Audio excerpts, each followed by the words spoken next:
The Boston Massacre became powerful not because everyone agreed on what happened, but because almost no one could agree on what it meant. Before it was a chapter in American memory, before it was printed in bold lines and mourned in public ritual, it was a frightening urban collision on King Street. A sentry, a crowd, armed soldiers, thrown objects, shouted words, and gunfire near the custom house, close to the townhouse. 5 people died. Others were wounded.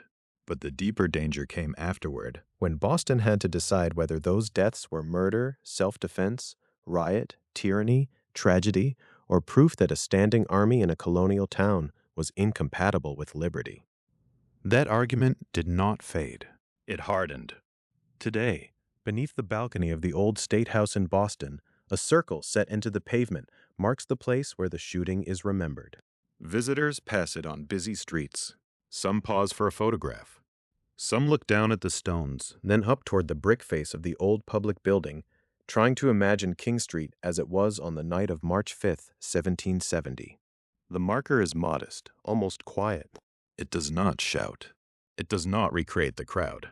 It does not show Private Hugh White at his post outside the custom house, or Captain Thomas Preston leading soldiers into a tightening scene, or the bodies of Crispus Attucks, Samuel Gray, James Caldwell, Samuel Maverick, and Patrick Carr. It is only a circle, but that circle carries an argument more than 2 centuries old. It asks how a small confrontation in a crowded town became one of the clearest symbols of British tyranny in America. It asks why 5 deaths on a winter night became larger than the street where they happened. It asks why Bostonians, printers, lawyers, officials, mourners, and witnesses all fought so fiercely to define the same event. The word massacre itself was part of that struggle. It gave shape to outrage. It suggested that what happened on King Street was not merely confusion, not merely panic, not merely a fatal breakdown between soldiers and townspeople, but an act of imperial violence. It turned the dead into public evidence. It gave patriot leaders a story that could travel from Boston through newspapers, broadsides, engravings, speeches, funerals, and memory. Yet the legal story would become more complicated than the political one. Captain Thomas Preston, 8 British soldiers, and 4 civilians were indicted within weeks. John Adams and Josiah Quincy would defend the soldiers, while Robert Treat Paine and Samuel Quincy would be among the prosecution lawyers. Witnesses would disagree. Juries would deliberate. Preston would be found not guilty. 6 soldiers would be acquitted. 2, Hugh Montgomery and Matthew Kilroy, would be convicted not of murder, but of manslaughter. That is one of the central tensions of the Boston Massacre. The image that entered popular memory was clean and forceful. Soldiers firing into civilians, empire spilling colonial blood. The courtroom record was more tangled. Fear, provocation, confusion, contradictory testimony, and the question of whether men under pressure had fired unlawfully or in panic. The political meaning and the legal findings did not perfectly match. And yet both became part of the same history. To stand at the marker beneath the old State House balcony is to stand inside that contradiction. The location matters. In 1770, this was not an empty stage. King Street was near the center of Boston's political and commercial life. The custom house represented imperial enforcement, the machinery of revenue and authority. The townhouse, later remembered as the Old State House, stood close by as a place associated with government and public life. Streets in colonial Boston were not abstract spaces. They were narrow, lived-in, noisy places where sailors, laborers, apprentices, merchants, officials, soldiers, enslaved and free people, boys, and bystanders could all meet in uneasy proximity. When the shooting occurred, British troops had already been in Boston for years, not hours. The presence of soldiers was not a sudden accident on March 5th. It was part of a larger imperial crisis that had put red-coated troops into a town already strained by taxation, customs enforcement, resistance, and competing ideas of lawful authority. The soldiers did not arrive in a vacuum. They came into a place where Parliament's power, colonial rights, and the daily realities of enforcement had already become sources of anger. That is why the circle in the pavement cannot be understood only as the site of a shooting. It marks the place where many pressures converged. There was the pressure of empire. The Townshend Acts had placed duties on imported goods, including lead, glass, paper, paint, and tea. These were not distant abstractions. They touched ordinary trade and made customs enforcement a visible sign of Parliament's claim over colonists who argued that they were being taxed without proper representation. There was the pressure of occupation. British regiments had arrived after disputes over customs enforcement and colonial resistance. Their routes through Boston became part of the town's memory. Warships in the harbor, troops landing at Long Wharf, soldiers moving past the townhouse, the 29th Regiment setting up camp on Boston Common. Military power had entered the geography of daily life. There was the pressure of street confrontation. Soldiers and townspeople repeatedly collided in a crowded town. Work, wages, insult, resentment, and fear all had places to gather. In the days before March 5th, brawls between British soldiers and Boston rope makers helped make the atmosphere combustible. And less than 2 weeks before the massacre, on February 22nd, 1770, 11-year-old Christopher Seider, also spelled Snyder or Snyder in sources, had been killed after Ebenezer Richardson fired into a group of boys. His death intensified the emotional climate in Boston before King Street. So, when gunfire came outside the Custom House, it did not sound to many Bostonians like an isolated accident. It sounded like confirmation. Still, confirmation of what depended on who was speaking. For patriot printers and political organizers, the deaths could show that standing armies in peacetime endangered liberty. For British officials, the problem could be framed as mob violence, disorder, and the need to protect lawful authority. For lawyers, the question became narrower and more demanding. What did each man do? What did witnesses actually see? And what could be proved in court? For mourners, the issue was immediate and human. 5 men were dead or dying. Crispus Attucks, Samuel Gray, James Caldwell, Samuel Maverick, and Patrick Carr. The National Park Service identifies Crispus Attucks as an African indigenous sailor and the first victim of the Boston Massacre. Samuel Maverick was 17 years old and died the morning after the shooting. Patrick Carr died from his wounds nearly 2 weeks later. Their names would be spoken together, buried into public memory as a group, even though their lives had not been identical and their deaths unfolded over time. Attucks and James Caldwell, having no family or home in Boston, had their bodies lie in state at Faneuil Hall before burial. The victims were buried at Granary Burying Ground, where the city of Boston notes that the 5 victims are among the historic figures interred there.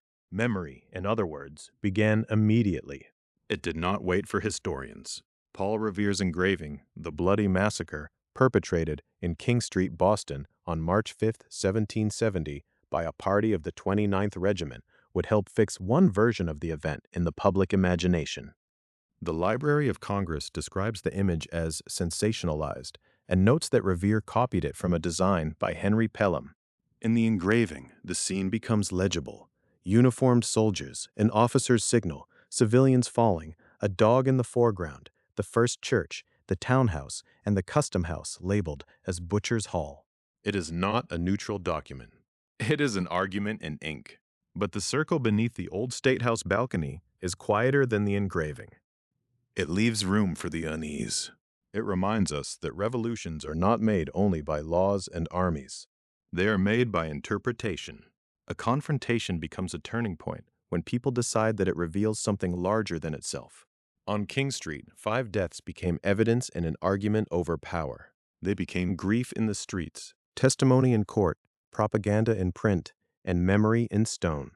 To understand why that happened, we have to step back from the circle and look at the city before the shots, a port under pressure, an empire demanding revenue, and a town already asking who had the right to command whom. To understand Boston before the shots, we have to leave the marker beneath the old State House balcony and imagine the town not as a fixed symbol, but as a working port under strain. Boston was a place of wharves, warehouses, shops, print offices, taverns, churches, courts, and crowded streets. Goods came in by water. News came in by water. Authority, too, arrived by water. Laws from Parliament, instructions from imperial officials, and eventually, warships and regiments. Long before gunfire on King Street, the town had become one of the sharpest edges of a larger imperial crisis. At the center of that crisis were questions that sound abstract until they are placed in daily life. Who had the right to tax? Who had the right to enforce? Could Parliament raise revenue from colonists who had no elected representatives at Westminster? Could customs officers search, seize, and prosecute in the name of imperial law? And if colonists believed those powers violated their rights, what forms of resistance were legitimate? By 1767, these questions had become more than arguments in pamphlets. They were attached to ordinary imported things: lead, glass, paper, paint, and tea. Those were the goods named in the Townshend duties, part of the measures passed by Parliament in 1767. The duties were not simply taxes in the modern sense of a line on a receipt. They were symbols of command. They placed a charge on materials that moved through Atlantic trade and into colonial households, workshops, and businesses. Lead and glass could be connected to construction and repair. Paper touched printers, merchants, lawyers, and anyone who depended on documents, newspapers, advertisements, contracts, or correspondence. Paint belonged to buildings, signs, ships, and the visible life of a town. Tea reached into social habit, hospitality, and everyday consumption. The political meaning was larger than the list of goods. Parliament was asserting that it could raise revenue from the colonies. Many colonists insisted that taxation without their own representation was not a small administrative inconvenience, but a violation of political principle. In Boston, where print culture and public debate were unusually intense, the Townshend duties became a daily reminder that imperial authority did not remain far away in London. It could sit on a ship's manifest. It could appear at the customs house. It could affect the price of a commodity. It could move through a port one entry at a time. The Townshend Acts also made enforcement more visible. Duties require collection. Collection requires officers. Officers require records, inspections, seizures, courts, and the backing of government. In a port town, that meant the imperial crisis passed through familiar spaces. It was not only a debate in legislative chambers. It was present near the waterfront, in the movement of imported goods, in confrontations between merchants and customs officials, and in the anxiety that every act of enforcement might become a political provocation. Boston's resistance was not merely spontaneous anger. It grew from the conviction that imperial policy had crossed a constitutional line. But it also grew from experience. Customs enforcement could feel intrusive. Revenue measures could feel like a test case. If Parliament could tax these goods, what could it not tax? If officials could enforce these duties against local opposition, what would prevent further expansion of imperial power? The question of authority became the heart of the matter. British officials saw themselves as defending lawful government and the rights of Parliament within the empire. They believed resistance threatened order, revenue, and the credibility of imperial rule. Many Bostonians saw the same enforcement as proof that liberty was being narrowed by distant power. Both sides spoke the language of law. Both sides claimed legitimacy. That is part of what made the crisis so dangerous. It was not a simple conflict between law and disorder.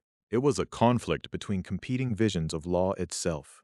One vision began with Parliament. In that view, the empire required a central legislature with the authority to regulate trade and raise revenue. Colonists were subjects of the British Crown, protected by British power, and therefore bound by parliamentary statutes. If a law had been properly passed, it deserved obedience. If customs duties were imposed, customs duties had to be collected. Another vision began with colonial rights. In that view, English liberty included a principle of consent, and taxation for revenue required representation. Colonists did not deny that they belonged to the empire, and they did not necessarily reject all regulation of trade.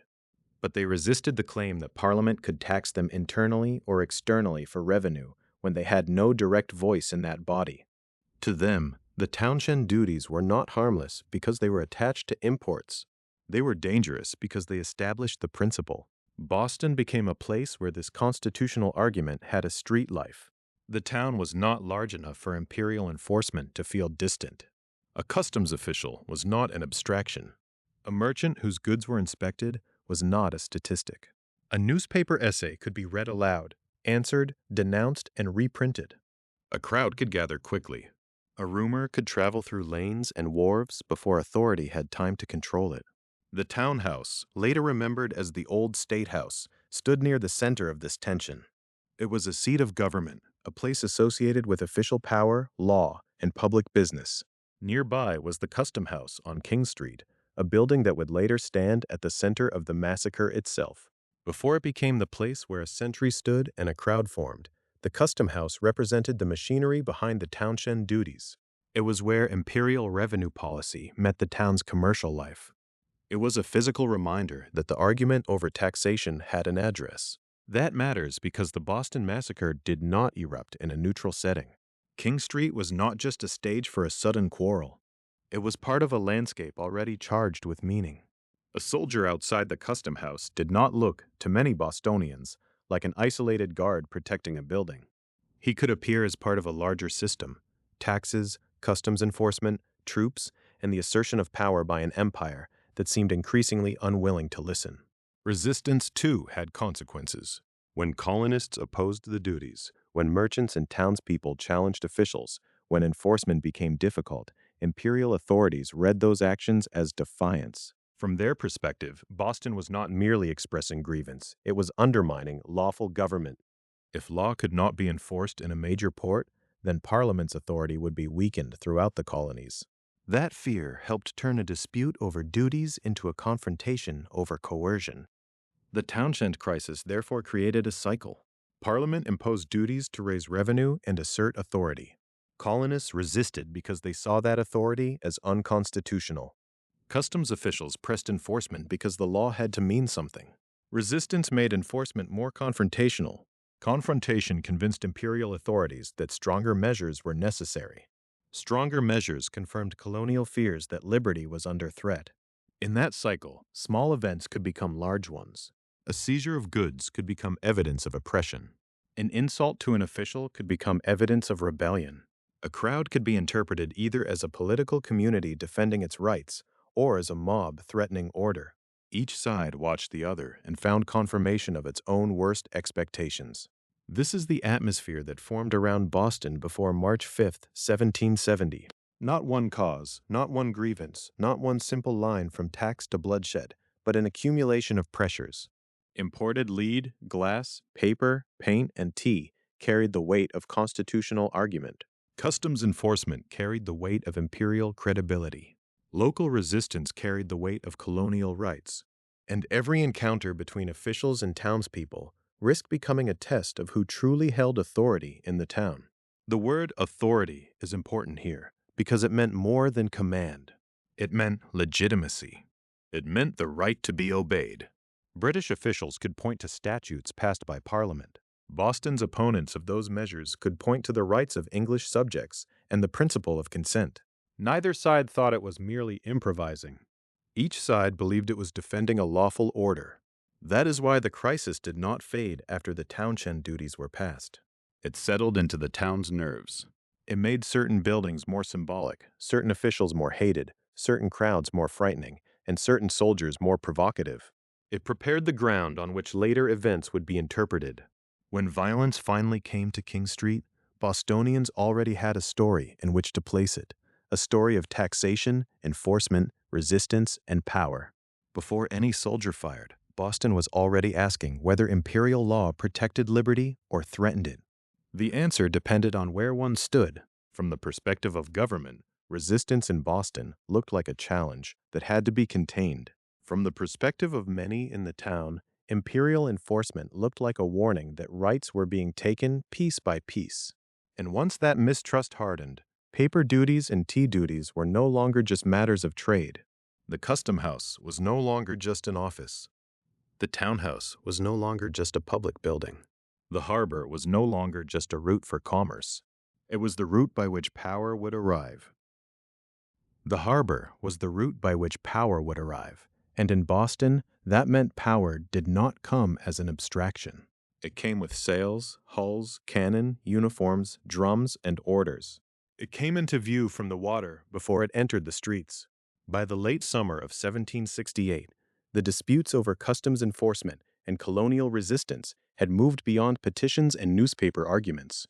Imperial officials looked at Boston and saw a town where law could be obstructed, where customs officers could be threatened, and where resistance to parliamentary authority had become public and organized. Many Bostonians looked back at those same officials and saw something different, an expanding machinery of enforcement, supported by taxes they had not consented to, pressing deeper into the life of the town. This was the atmosphere into which British military power entered Boston Harbor. On September 28, 1768, 8 British warships came into the harbor, joining 6 already there. The numbers mattered, not only as a measure of naval strength, but as a public signal. Boston was a maritime town. Its people understood ships. They knew the difference between a merchant vessel bringing goods and a warship bringing authority. A harbor full of armed vessels changed the meaning of the waterfront. It turned the waterline into a theater of imperial presence. The ships were not hidden.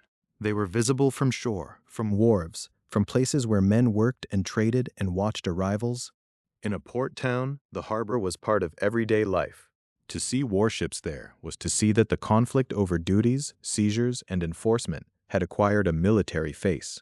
The arrival did not mean that the Boston Massacre was inevitable. History rarely moves that simply, but it did mean that disputes once argued in assemblies, customs offices, taverns, and print shops were now backed by soldiers and ships. The Crown's answer to disorder was not only legal process, it was occupation. The following day, troops landed at Long Wharf. Long Wharf was one of Boston's essential places, a practical arm reaching into the harbor, built for the movement of goods, people, and news. Merchants, sailors, laborers, customs officers, and townspeople all knew its importance. When units of the British Army came ashore there, the landing carried a meaning that every observer could grasp. The same waterfront that linked Boston to Atlantic trade now served as the entry point for troops sent to enforce imperial order. Among the arriving forces were the 14th and 29th Regiments. These were not vague symbols of empire. They were named regiments, organized bodies of armed men brought into a town already suspicious of military power in peacetime. Their presence gave physical form to a fear often voiced in colonial political argument, that a standing army among civilians could threaten liberty rather than protect it. The soldiers moved from the wharf into the town. Their route took them through spaces already charged with political meaning. The Commonwealth Museum notes that the 29th Regiment paraded past the townhouse and then set up camp on Boston Common. That movement, simple on a map, was powerful in public life. The townhouse stood at the center of civic authority. It was a place associated with government, law, and public business. To pass armed troops before it was to make a visible statement about the relationship between military force and civil power. For officials, the parade may have shown order restored, the Crown's authority displayed, the machinery of enforcement protected. For many townspeople, the same scene could look like intimidation, soldiers in the heart of Boston moving past the very building where public authority was supposed to be argued, administered, and restrained. This is one of the central tensions of the occupation. The same event could be described as security or as coercion, depending on who was doing the describing. British officials could argue that troops were necessary because Boston had become resistant to lawful customs enforcement. Critics in Boston could answer that. Sending regiments into a civilian town proved exactly what they feared, that imperial policy had come to rely on force. The 14th and 29th Regiments did not arrive in an empty landscape. They entered a town dense with memory, rumor, and political language. The Townshend duties had already made imported lead, glass, paper, paint, and tea into reminders of parliamentary power.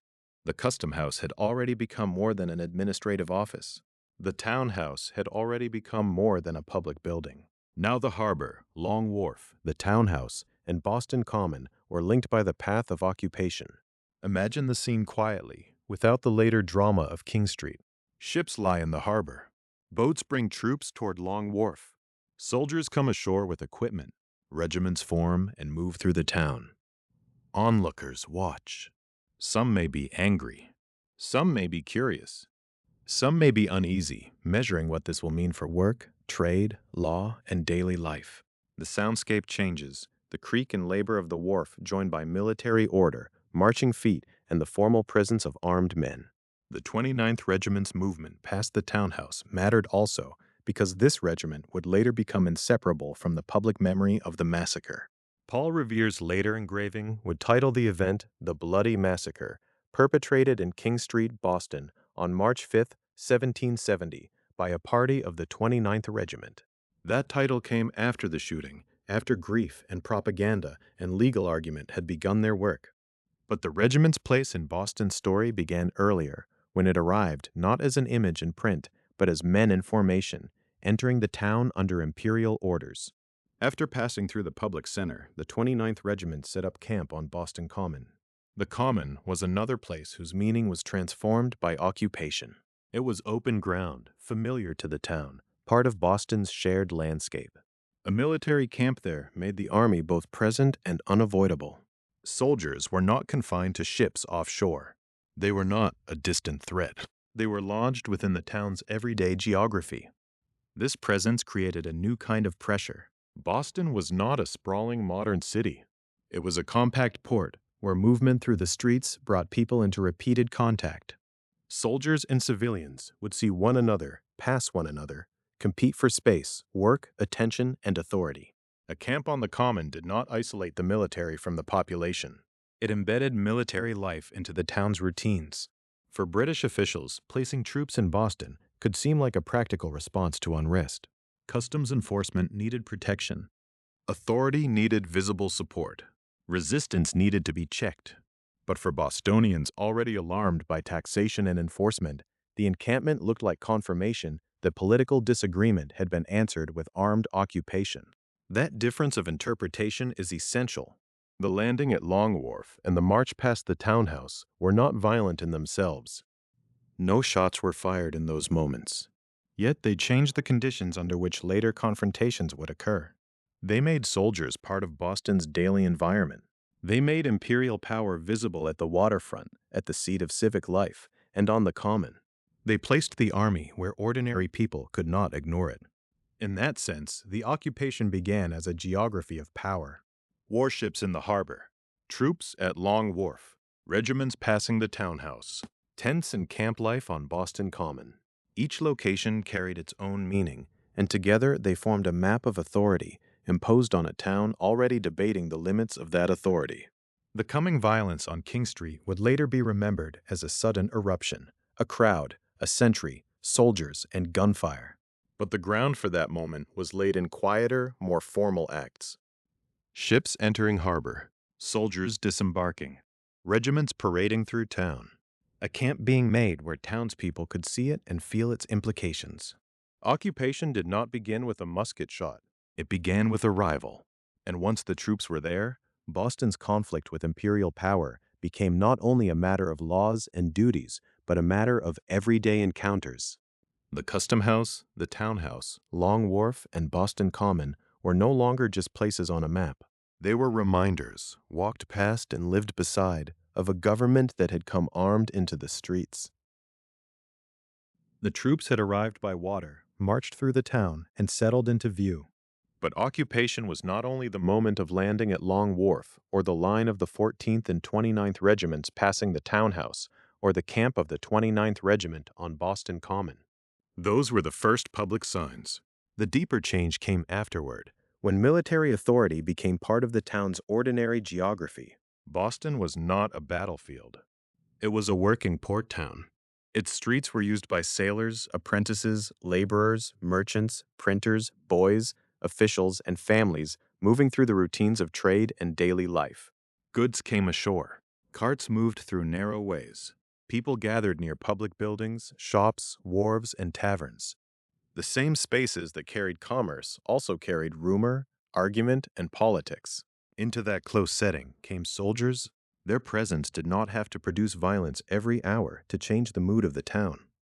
A red coat at a doorway, a guard near a government building, a formation moving through familiar streets, a camp on common ground, these were visible reminders that the dispute between Boston and imperial authority was no longer confined to paper duties or official proclamations. It had taken human form. It stood watch. It marched. It occupied space. This is why the years before March 5th, 1770, cannot be understood only as a series of formal political conflicts. The Townshend duties on lead, glass, paper, paint, and tea had already made imported goods part of a larger argument about Parliament's power. Customs enforcement had already made warehouses and wharves politically charged. But the arrival of troops after disputes over customs enforcement and colonial resistance changed the scale of confrontation. It brought imperial authority out of offices and into the daily path of townspeople. The custom house became one of the clearest examples. It was not simply an administrative building. It represented the machinery of customs collection, the enforcement of duties, and the claim that Parliament could raise revenue from colonists who had no direct representation there. For merchants and laborers alike, the custom house stood close to the business of the harbor, trade, and imported goods. It was connected to the very disputes that had brought British power into Boston in the first place. By the time Private Hugh White would stand as a sentry outside the custom house on King Street, that doorway already carried meaning. A guard there was not just protecting property. In the eyes of many Bostonians, he was protecting an imperial system they believed had overreached.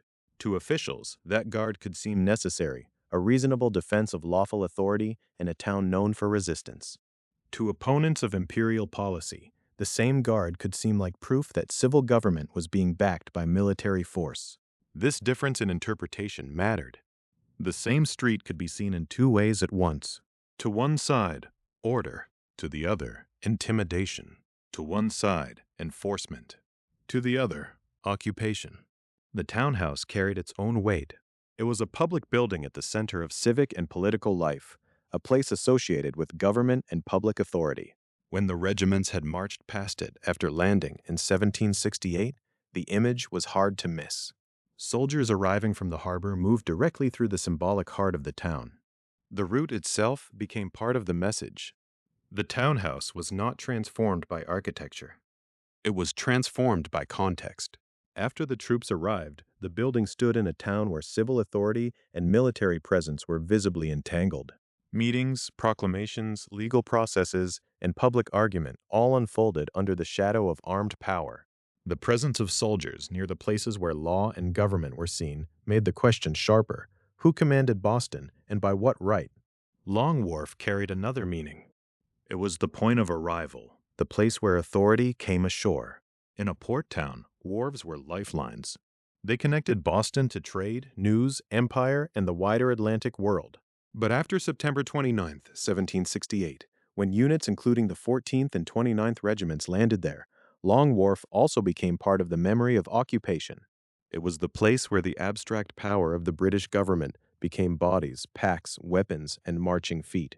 From then on, the harbor was not only a commercial route, it was the direction from which enforcement had come.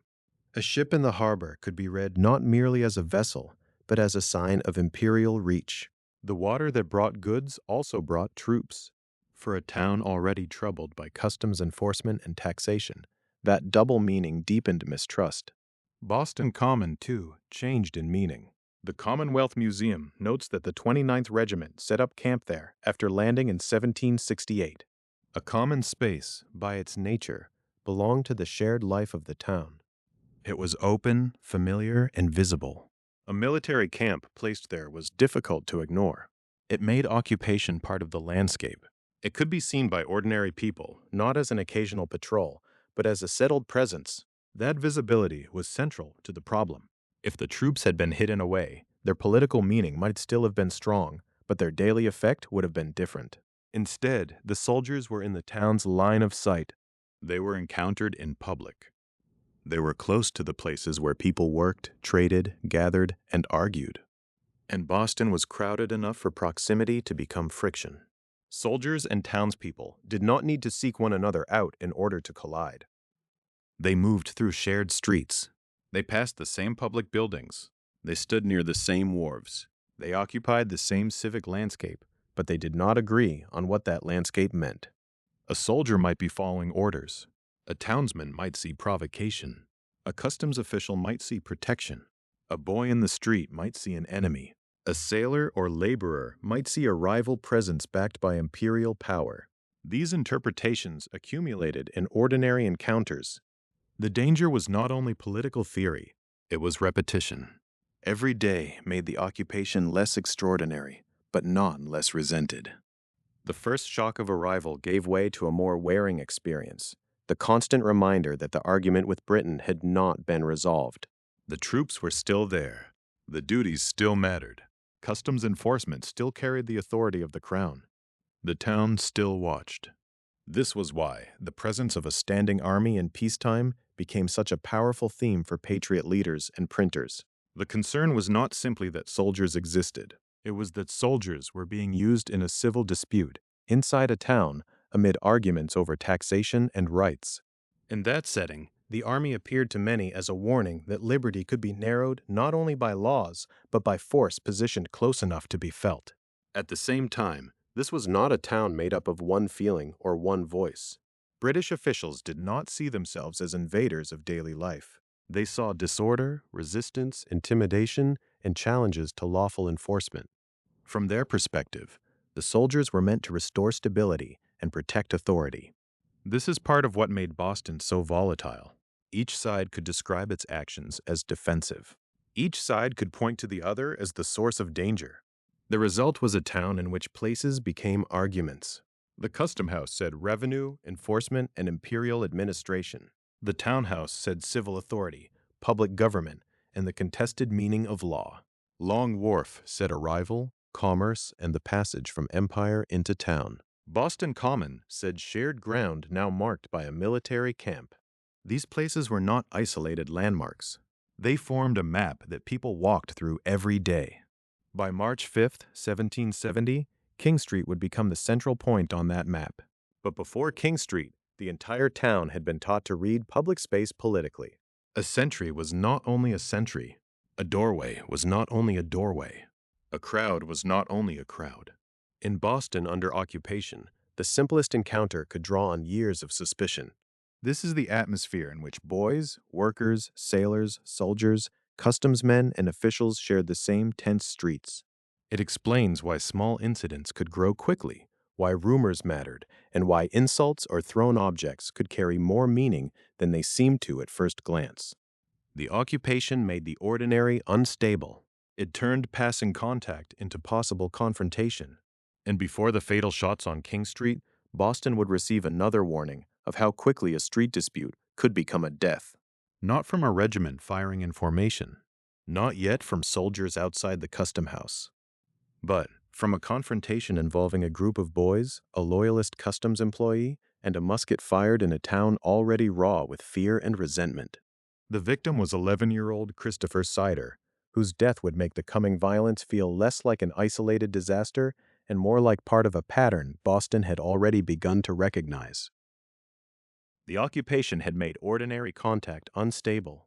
A sentry outside a public building, a customs officer moving through town, a sailor out of work, a boy in the street, each could become part of a larger political story before anyone fully understood what had happened. By early 1770, Boston was not simply tense in a general way. It was learning, incident by incident, that a crowd could gather quickly, that anger could attach itself to a single person, and that one violent decision could change the emotional weather of the town. That is why the death of Christopher Seider mattered so deeply. His name appears in sources with different spellings, Seider, Snyder, or Snyder. The variation is a reminder that 18th century records were not always fixed in the way modern readers expect.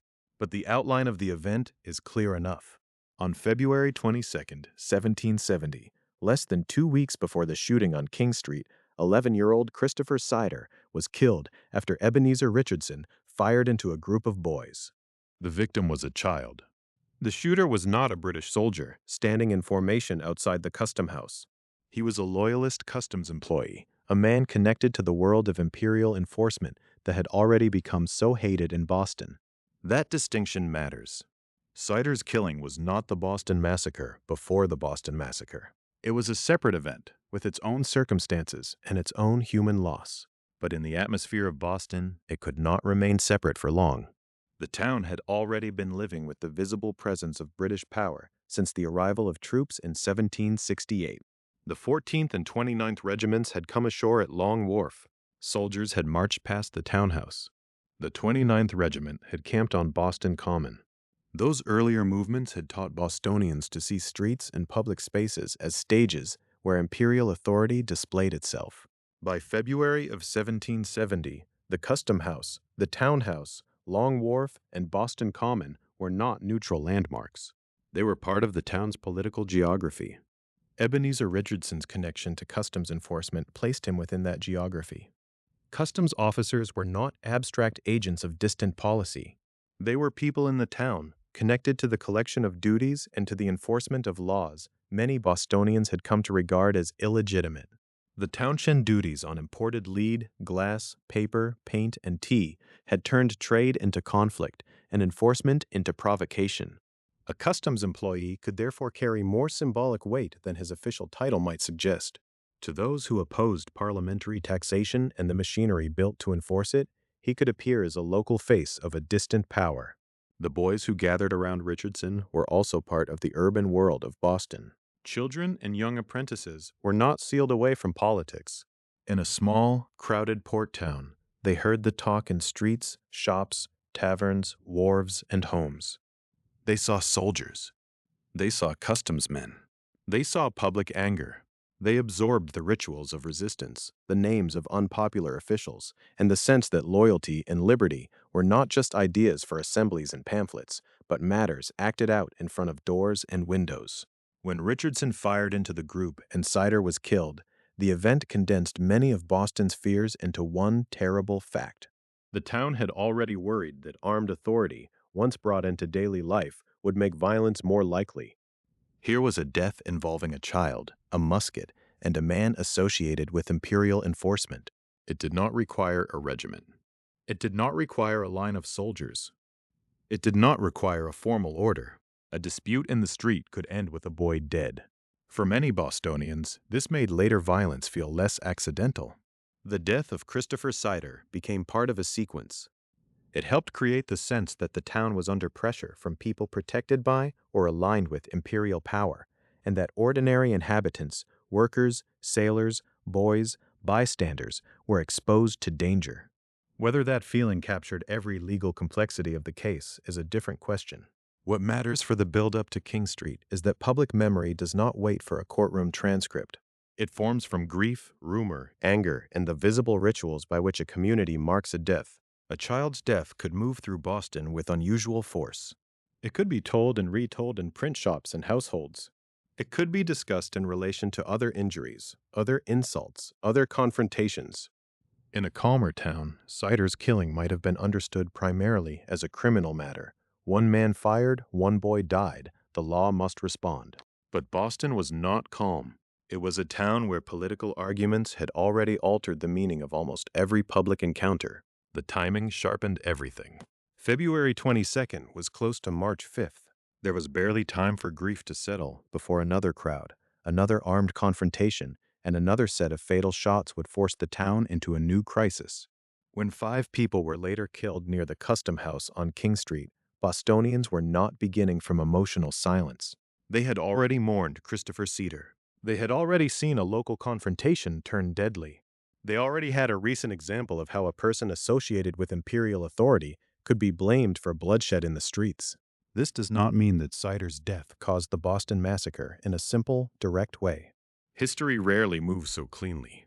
The shooting on King Street would have its own immediate causes.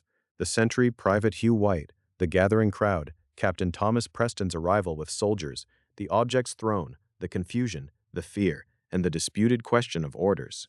But Seider's death belongs to the conditions that made that night combustible. It helped shape the mood in which every new incident was interpreted. It made Boston more ready to believe that violence was not only possible, but already underway. The most important effect may have been moral, not strategic. Christopher Seider's age made him a powerful symbol. He was 11 years old. His death could be understood not simply as the result of a confrontation, but as an injury to the innocence of the town itself. In political conflict, the death of a child can collapse distance. People who might argue over taxes, customs enforcement, or the rights of Parliament could still feel the force of a boy's body carried into public memory. His name gave grief a human center before the 5 victims of King Street would become the better-known dead. And because Boston was a print culture as well as a port, names and events did not remain confined to those who witnessed them. Printers, writers, and political organizers knew how to make incidents meaningful. They knew how to connect one death to a larger argument about standing armies, taxation, and liberty. Seider's killing offered that connection before March 5th. It suggested that the danger was not imaginary. The conflict had already entered the lives of children. This is one of the reasons the word massacre, when it appeared after King Street, could carry such power. The term did not fall onto an empty public field. It landed in a town prepared by years of resistance and months of occupation, but also by recent bloodshed. 5 deaths on March 5th would be remembered as a shocking rupture, and rightly so. Yet for those living through the days before it, the rupture had already begun to show cracks. Seider's death also reveals how hard it is to separate private action from public meaning in revolutionary Boston. Ebenezer Richardson fired the weapon. Christopher Seider was killed. Those facts stand at the center. But the interpretation of those facts depended on a broader world: the townshend duties, the custom house, customs enforcement, British regiments in the town, and the daily friction of occupation. In that world, Richardson was not only a man in a violent encounter. He was linked, in the minds of many, to a system they already distrusted. Seider was not only a boy caught in danger. He became evidence of what that system could do.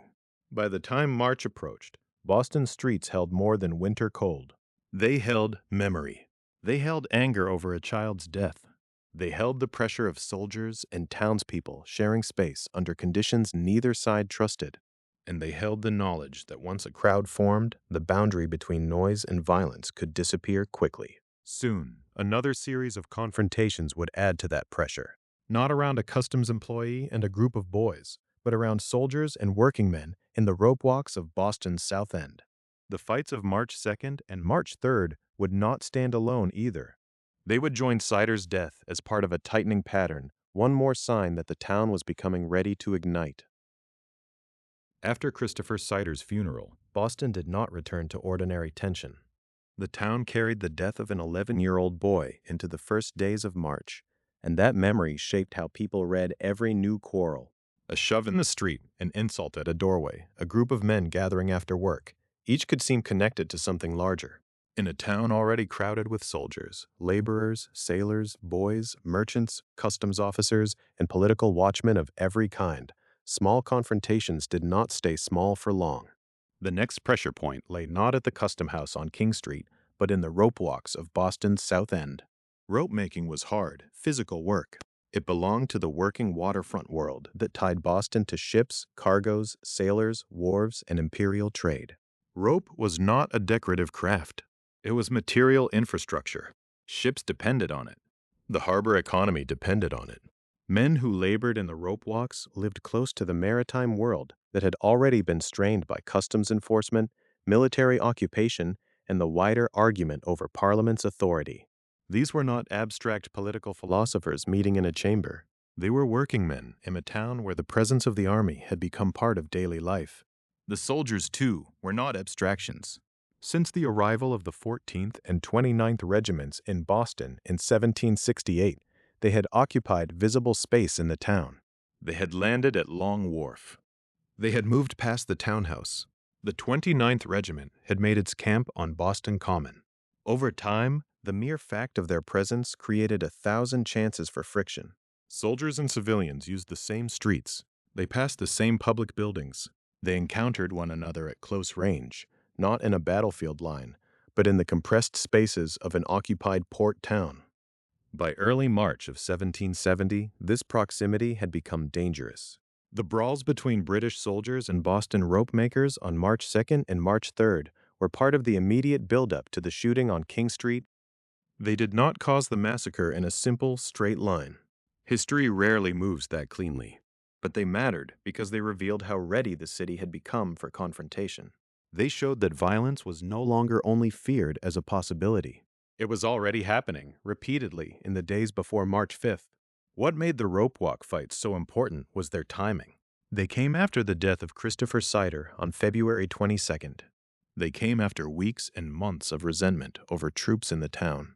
They came after years of argument over the townshend duties on imported lead, glass, paper, paint, and tea, and after the struggle over customs enforcement that had helped bring the soldiers to Boston in the first place.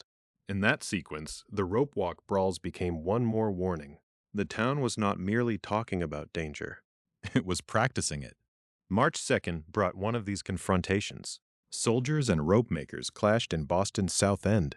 The details of street violence are often difficult to recover cleanly, especially when later testimony and political memory turn each incident into evidence for one side or the other. But the basic fact is clear in the record.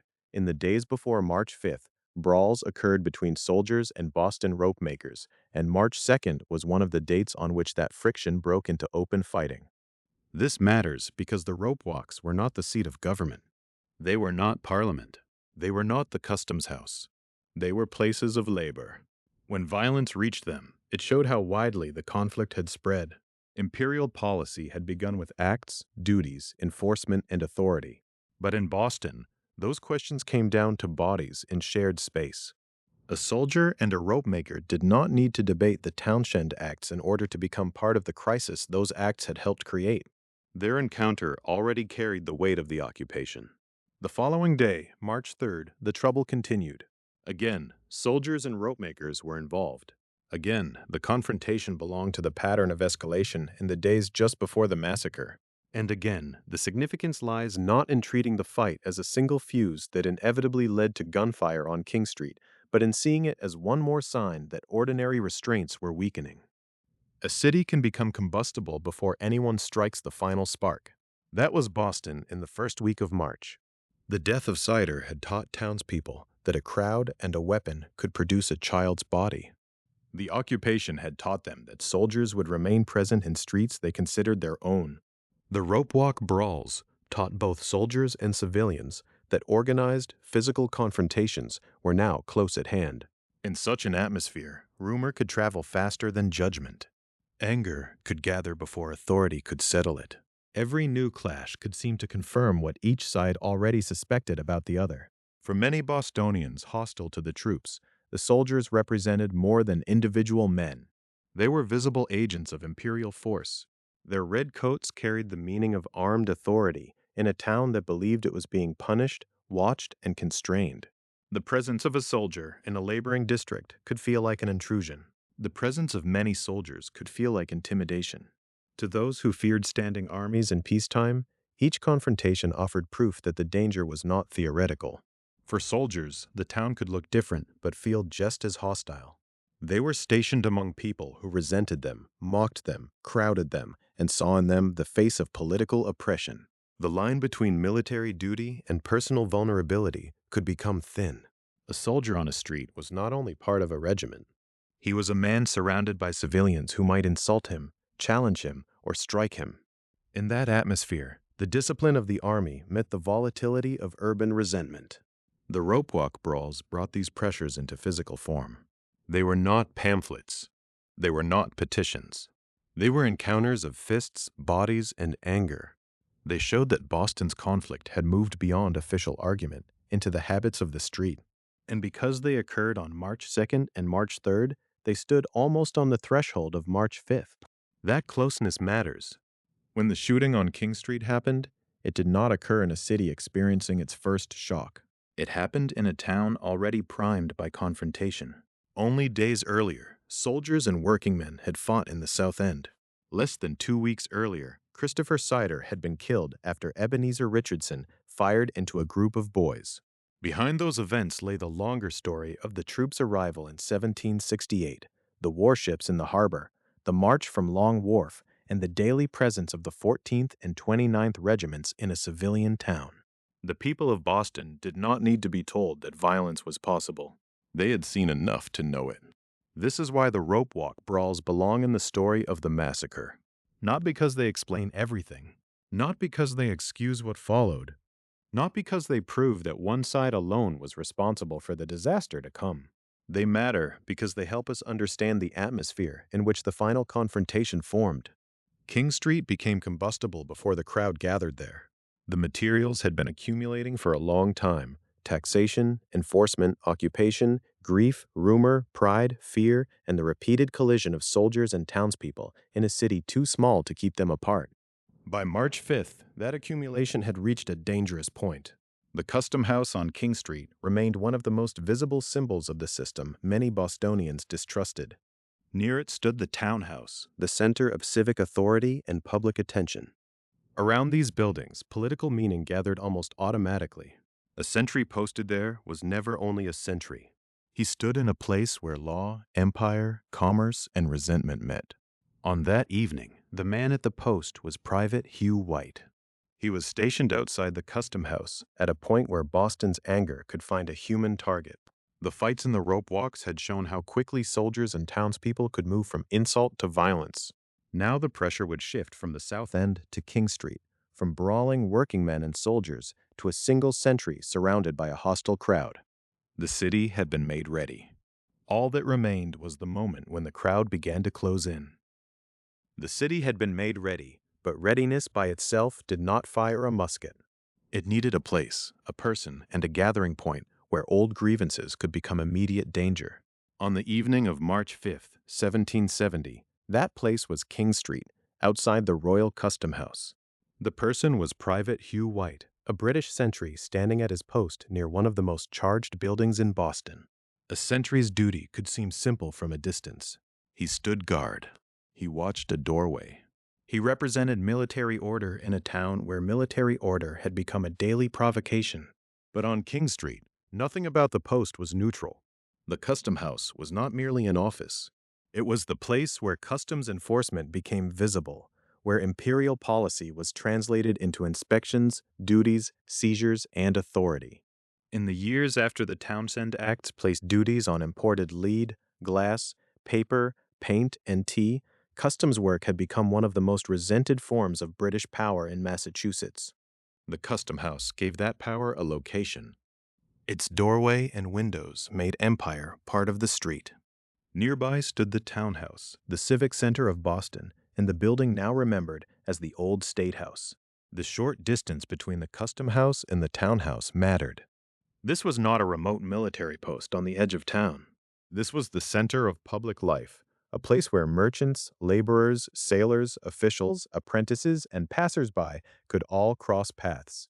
It was a place where a crowd could form quickly, and where a crowd, once formed, could become a political audience as much as a physical force. Private Hugh White stood in that space alone. By this point, Bostonians had been living with British troops for more than a year. The 14th and 29th Regiments had arrived in Boston in 1768 after disputes over customs enforcement and colonial resistance had drawn imperial power into the harbor and onto the streets. Their presence had changed the town's daily rhythm. Soldiers were seen near public buildings, on Boston Common, at Long Wharf, and in the streets where townspeople worked and moved. In a crowded town, ordinary contact became hard to separate from politics.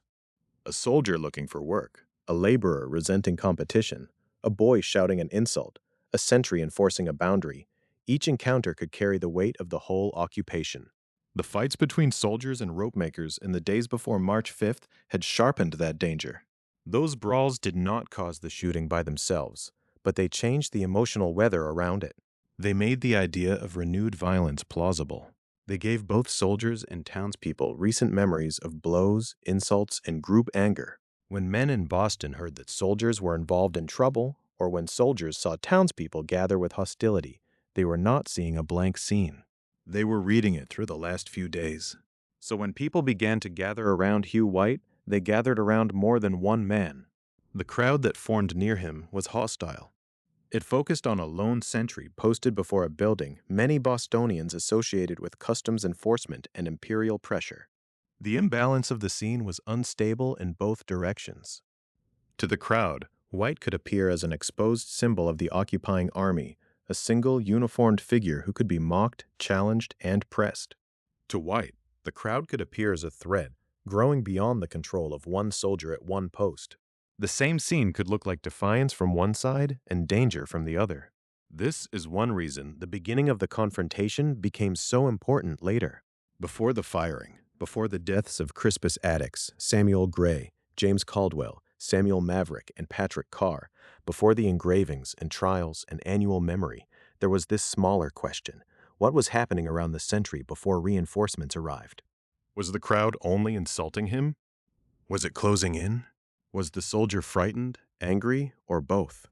In the aftermath, such questions would matter because they shaped whether the event was remembered as murder, self-defense, riot, massacre, or something more confused than any single word could hold. On King Street that evening, the first stage was pressure. Words came before gunfire. Insult came before the fatal volley. A crowd did not need to be large at first to be dangerous. In a tense town, a small group could attract others, and a few voices could become a public summons.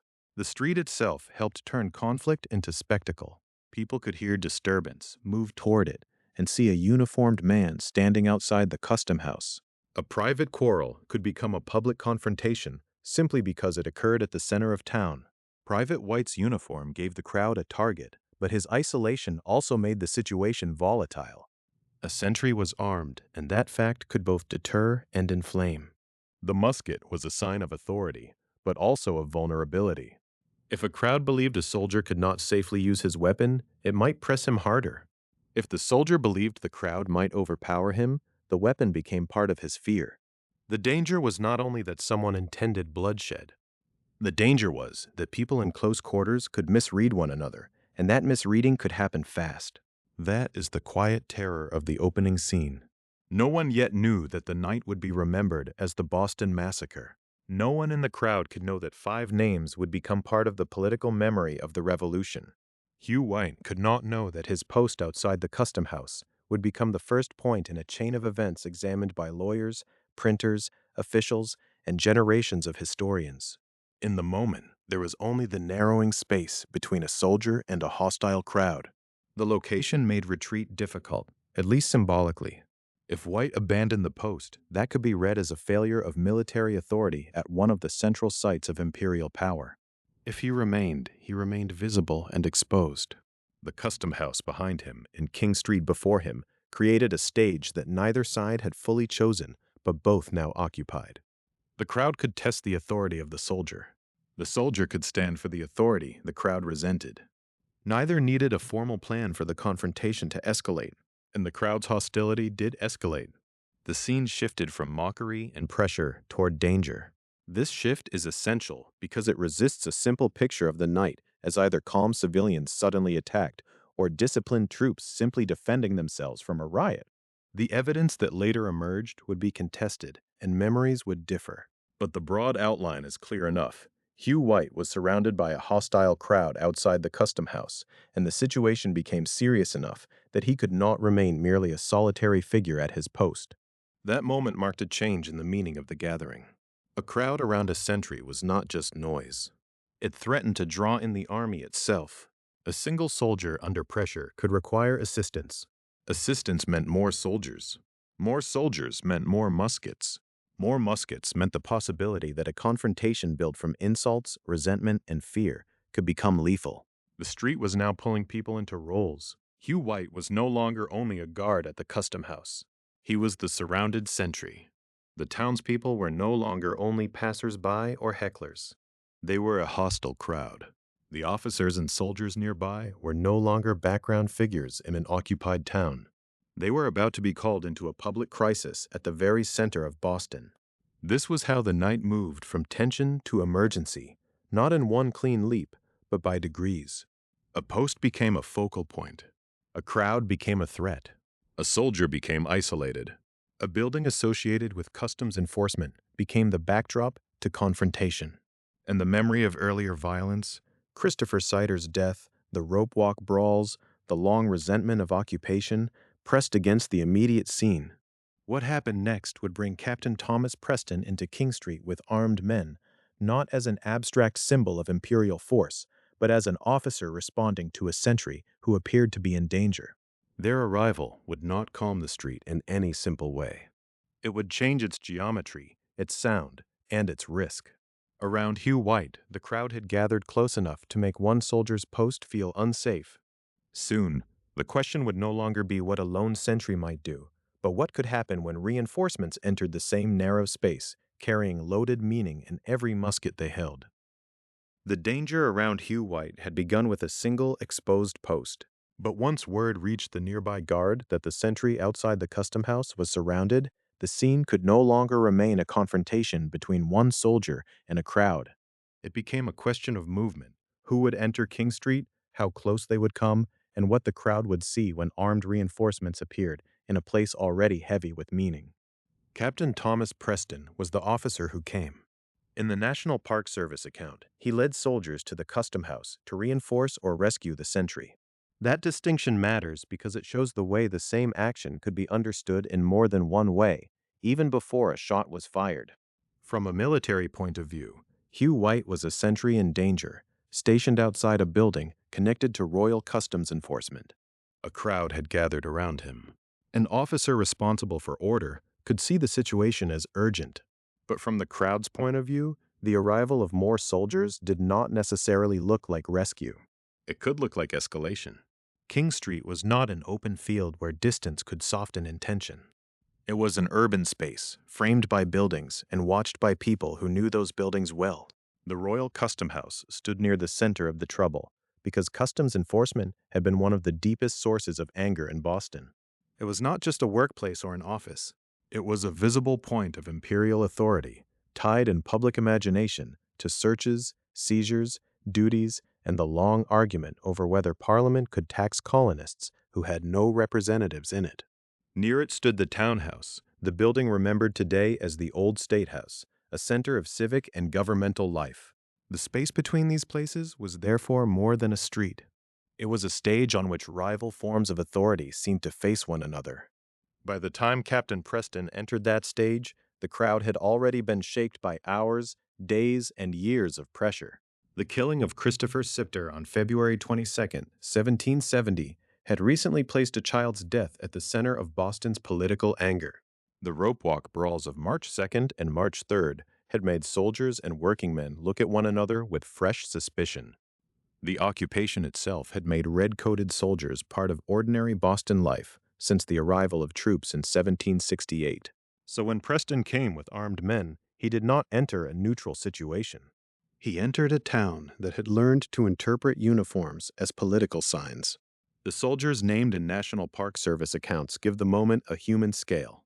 Around Captain Preston were men whose names would later pass from the street into legal records and historical memory: Hugh Montgomery, James Hartigan, William Macaulay, Hugh White, William Wems, John Carroll, Matthew Kilroy, and William Warren. Some of those names would become especially important in the trials that followed. But on King Street, before the courtroom and before the printed images, they were soldiers stepping into a crowd, carrying muskets into a place where people were already shouting, pressing, and watching for any sign of threat. Hugh White, the sentry, was already there. His name belongs both to the beginning of the confrontation and to the armed group that formed around him. That is another reason the scene can feel confusing when reconstructed. The event did not unfold like a formal battlefield encounter, with clear lines and clean commands. It developed out of a crowded urban emergency. White had stood alone. Then he was no longer alone. Preston's men came to him, and the single point of danger became a cluster of armed men surrounded by townspeople. This change altered the physical shape of the confrontation. A crowd around one sentry could taunt, threaten, and test limits while still imagining the scene as pressure on an isolated soldier.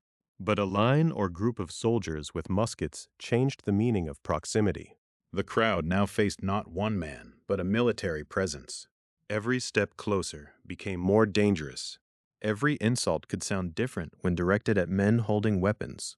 Every movement by a soldier could be read as preparation. In such a space, the distance between gesture and panic narrowed. The custom house itself intensified the symbolism.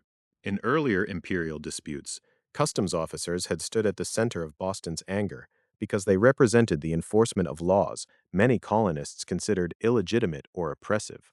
The townshend duties on imported lead, glass, paper, paint, and tea had turned common goods into reminders of parliamentary power. The custom house was where that power became practical. It was connected to paperwork, inspections, seizures, and revenue. To see soldiers protecting that place was, for many Bostonians, to see armed force standing behind taxation and enforcement. The townhouse nearby added another layer.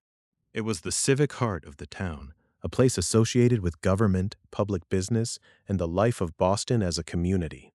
The closeness of the custom house and the townhouse meant that the confrontation happened at a point where local identity and imperial administration overlapped. The soldiers were not hidden at the edge of town. The crowd was not gathered in some distant field. This was the center, the visible core, the place where people passed, argued, traded news, and remembered grievances. That is why the location mattered so deeply after the fact. The shooting that would follow did not seem to Bostonians like violence in a private corner. It seemed like violence in the public face of the town. Captain Preston's role was complicated from the beginning. He was the officer present with the soldiers, and his conduct would later become central to the legal aftermath. But in this moment, the important fact is that his arrival brought command, or at least the expectation of command, into a volatile scene. Crowds often try to read authority quickly. Who is in charge? Who can stop this? Who is giving orders? Who might give the order to fire? The presence of an officer near armed soldiers sharpened those questions. Some in the crowd may have looked at Preston and seen restraint. Others may have seen danger made official. The soldiers themselves were also caught in a narrowing situation. They were surrounded by civilians who were angry, vocal, and increasingly close. They were expected to protect the sentry and hold their position. Yet holding position in a crowded street is not a passive act when muskets are in hand. It communicates force, even if no one intends to fire. The crowd could see the weapons. The soldiers could hear the crowd. Each side reacted not only to what the other did, but to what the other might do next. This is where the mood changed. Reinforcements can sometimes quiet a disturbance by showing that order has arrived. On King Street, their arrival did not have that simple effect. The presence of more soldiers made the danger more visible. It also made the crowd more aware that the confrontation had become consequential. People who might have shouted at a sentry could now feel that they were facing the army itself. People who resented occupation could see, in a tight cluster near the custom house, the very thing they feared: armed soldiers in the heart of civil life. The mood of a crowd is not a single mind. Some people may have come out of curiosity, some out of anger. Some may have been drawn by noise and then held there by the feeling that something important was happening. Others may have wanted to provoke the soldiers or defend the sentry, depending on where they stood and what they believed. That mixture makes the event difficult to simplify. It was not merely a peaceful assembly suddenly attacked, and it was not merely a mob whose violence made the outcome inevitable. It was a crowd in a tense town, facing soldiers in a charged space, with each side carrying memories that made restraint harder. The names later preserved in National Park Service accounts remind us that this was not an anonymous collision between the people and the army. It was Captain Thomas Preston, Hugh White, Hugh Montgomery, James Hartigan, William Macaulay, William Wems, John Carroll, Matthew Kilroy, and William Warren. It was also a crowd made up of townspeople, workers, sailors, boys, and onlookers whose individual positions were not all the same. History often compresses such scenes into a single image. But on the ground, in the cold street near the custom house and the townhouse, the moment was unstable because it contained many intentions at once. That instability is part of why the later arguments became so fierce. If the arrival of Preston and his men was a rescue, then the soldiers could be seen as responding to a threat. If it was an armed escalation, then the crowd could be seen as confronted by force before the fatal shots. The same movement through the street could support different interpretations, depending on what witnesses noticed, feared, or chose to remember. In the courtroom and in print, those interpretations would matter. On King Street, they were still forming in real time. As the soldiers stood near the custom house, the crowd did not dissolve. The reinforcements had changed the scene, but they had not ended it. Instead, the pressure concentrated. Words continued. Bodies pressed near. The presence of muskets made every thrown object and every shouted challenge more dangerous than it had been moments earlier. Snow and street debris, ordinary materials of a winter town, were about to become part of the evidence and memory of the night. The question was no longer simply why Captain Preston had entered King Street. It was how long-armed men and an angry crowd could remain face to face before noise, fear, and impact pushed the confrontation past control. By the time snow and street debris entered the story, King Street had already become more than a street. It was a compressed space of memory, resentment, duty, and fear. The sentry at the custom house had been surrounded. Captain Thomas Preston and the soldiers who came with him had pushed into the same charged ground near the townhouse. Muskets were now visible in a confrontation that had begun with words. That mattered because, from this point forward, almost every movement could be read in more than one way. The objects named in accounts of the night seem ordinary at first. Snowballs, ice, oyster shells, sticks, clubs, and other things picked up from a winter street. They were not the polished symbols that would later appear in engravings and political arguments. They were the rough materials of Boston itself. Snow lay in the streets. Ice could be broken, packed, and thrown. Oyster shells were common debris in a port town where food, trade, labor, and refuse shared the same crowded environment. Sticks and clubs could be carried, found, or seized in a moment. In another setting, these materials might have remained background. On King Street, they became evidence. This is one reason the Boston Massacre became contested almost immediately. The meaning of the crowd depended partly on how these objects were understood. A snowball could be described as a childish insult or as part of a barrage against armed soldiers. Ice could be treated as winter refuse or as a hard missile capable of injury. Oyster shells might sound almost trivial when listed from a distance, but thrown at close range, in darkness and confusion, they belong to the same world as stones, sticks, and blows.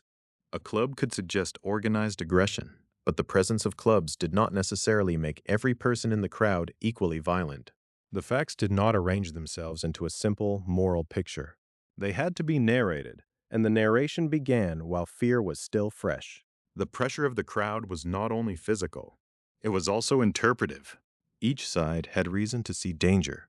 Townspeople saw armed soldiers from the 29th Regiment standing in the heart of Boston, near the Custom House, the visible institution of imperial enforcement. Many in the crowd had lived for months with troops in their streets and public spaces.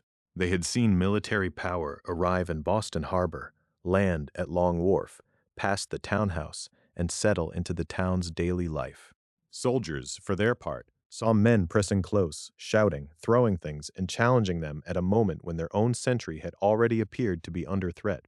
In that mutual suspicion, an object in the air could carry more than its own weight. The presence of snow is especially important because it can make the scene easy to soften in memory.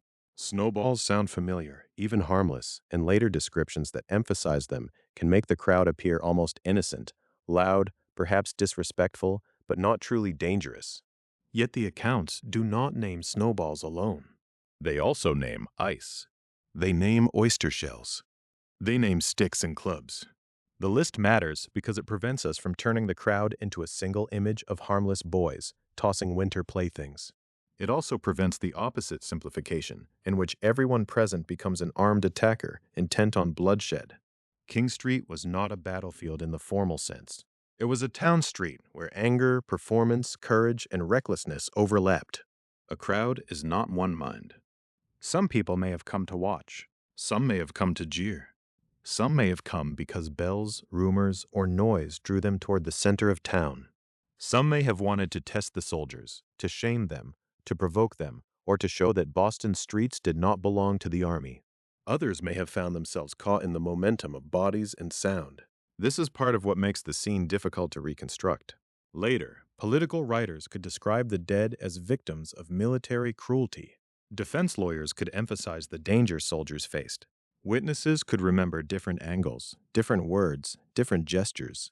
But on the street itself, no one had the clean overhead view that history often tries to supply.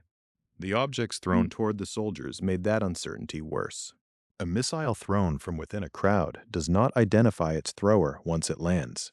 A shell striking near a soldier's feet, a piece of ice hitting a coat or musket, a stick raised or swung in the dark, each could be remembered as proof of attack. But each could also be challenged. Who threw it? From how far away? Did it strike anyone? Was it meant to injure, to frighten, or to insult? Did one person's act represent the crowd, or only the person who acted? These questions would matter intensely once the shooting became a legal case. They already mattered in the moments before it. There was also the problem of sound. King Street was not silent, except for musket commands. It held shouting, insults, movement, perhaps the clatter of objects against pavement or metal. In such a setting, words could be misheard or heard by some and not by others. A cry from the crowd could sound like a dare. A command could be misunderstood. A soldier struck by something might react before understanding what had happened. A person at the edge of the gathering might later describe a different scene from someone standing close to the soldiers. The confusion did not make the event unknowable, but it did make it vulnerable to competing accounts. That vulnerability became central to the history of the massacre. The public meaning of the night did not depend only on the fact that soldiers fired and civilians died, though that fact would dominate memory. It also depended on what people believed had happened in the minutes before the volley. If the crowd was imagined as unarmed and passive, the firing appeared as cold military murder. If the crowd was imagined as a violent mob threatening the lives of the soldiers, the firing could be defended as panic, self-preservation, or something short of murder. Neither version fully captures the pressure of the objects named in the accounts. Snowballs, ice, oyster shells, sticks, and clubs occupy the uncomfortable middle ground between insult and attack, between disorder and lethal danger. This middle ground was politically inconvenient. Patriot memory needed the deaths on King Street to reveal the danger of standing armies in peacetime and the violence of imperial rule. British officials and defenders of the soldiers needed to show that the troops had been surrounded and endangered. Both positions drew from real elements of the night. The soldiers were armed representatives of imperial power. The crowd was hostile and objects were thrown. The dead would be civilians. The soldiers would claim to have faced threat. The tragedy lay partly in the fact that all of these statements could be true at once, without making the final outcome simple. The physical materials of the crowd also tied the massacre to Boston's urban environment. This was not violence imported from some distant battlefield. It came out of the texture of the town: winter streets, waterfront debris, laboring men, boys, sailors, soldiers, and public buildings crowded into a small civic space. The custom house and the townhouse stood nearby, not as abstractions, but as places people could point to. Authority had an address. Anger had a gathering place. And when objects began to fly, the dispute over parliament, customs enforcement, and military occupation became a matter of impact against bodies. For the soldiers standing in line with muskets amid this pressure, the objects could make time feel shorter. The question was not only whether a snowball or shell could kill. It was whether repeated impacts, close bodies, shouts, and clubs made the men believe they might be overwhelmed. For the crowd, the soldiers' loaded presence could make each gesture seem like defiance rather than danger. A thrown snowball might express contempt. A shouted challenge might perform bravery. But when armed men are facing civilians at close range, performance and danger can become indistinguishable. That is why the minutes before the firing cannot be treated as a simple prelude. They were part of the rupture itself. The later word massacre would focus attention on the dead and on the soldiers who fired. But before the volley, King Street was already producing the questions that would shape the trials, the prints, the arguments, and the memory. What had the crowd done? What had the soldiers feared? What did Captain Preston intend or command? Were the objects in the air signs of a riot or signs of a town refusing humiliation? The evidence did not answer in one voice. The pressure continued to build in that uncertainty. The crowd had not dispersed. The soldiers had not withdrawn. Snow, ice, shells, sticks, clubs, voices, and muskets all occupied the same narrow field of danger. For a few moments longer, the confrontation remained suspended between violence threatened and violence completed. Then, in the confusion of King Street, the line between them broke. The break did not arrive as a clean line that everyone could see at once. It came inside noise, movement, and alarm. One moment, King Street still held the terrible possibility of violence. Soldiers fixed in place near the custom house, townspeople pressing and shouting, snow and ice and oyster shells striking or falling in the dark. The next moment, possibility became fact. Muskets fired into the crowd. That instant is the center of the Boston Massacre because it changed the meaning of everything that had come before it. The insults, the objects thrown, the presence of Captain Thomas Preston, the fear around Private Hugh White, the long months of occupation by British troops, the disputes over customs enforcement and taxes, the death of Christopher Seider, the brawls with rope makers, all of it now led, in public memory, toward the sound of gunfire on King Street. Before the firing, Boston had a confrontation. After it, Boston had deaths to mourn, wounds to count, and a political language powerful enough to carry the event far beyond the street where it happened. The National Park Service account identifies 7 British soldiers as firing into the crowd. That number matters because it resists 2 simpler stories. It was not a single accidental discharge that ended without further action. Nor was it, in the legal record that followed, treated as a perfectly ordered battlefield volley whose meaning everyone agreed upon. 7 soldiers fired in the confusion, and their gunfire killed 5 people and wounded 6. In the space of moments, King Street became a place where the Empire's authority was no longer only worn in uniforms, posted at a custom house, or marched past the townhouse. It was heard in musket fire and seen in bodies falling. The street itself gave the rupture its force. This was not a battlefield at the edge of empire. It was a public urban space in Boston, near the Royal Custom House and close to the townhouse, in the area remembered today at the Old State House. The earlier chapters have followed the geography because the geography mattered. Long Wharf had received the troops. Boston Common had held the camp of the 29th Regiment. The Custom House had stood as a daily reminder of imperial power and customs enforcement. King Street gathered those meanings into one visible scene. When the soldiers fired there, they did so in a place already charged with public symbolism. For those present, however, symbolism would not have been the first experience. The first experience was likely shock, sound, smoke, impact, and the sudden collapse of distance. A crowd can shout at soldiers and still imagine that the danger remains suspended. Soldiers can stand under pressure and still imagine that discipline will hold. But once muskets were discharged, the shared assumption that the confrontation might stop short of death broke apart. The street was no longer a contest of nerve. It had become a scene of injury. The power of the word massacre came from this transformation. 5 deaths in a town already angry at the presence of troops could be understood not merely as the result of one confused night, but as proof of a larger warning. Patriot writers and printers would soon present the shooting as evidence that a standing army in peacetime threatened colonial liberty. That interpretation did not need the event to be large by the scale of war. It needed the event to be intimate, public, and undeniable. British soldiers had fired on townspeople in Boston. That was enough to make the story travel. And yet the very instant of firing remained contested because the night itself had been contested before the first shot. What did the soldiers think was happening in front of them? What did Captain Preston say or intend?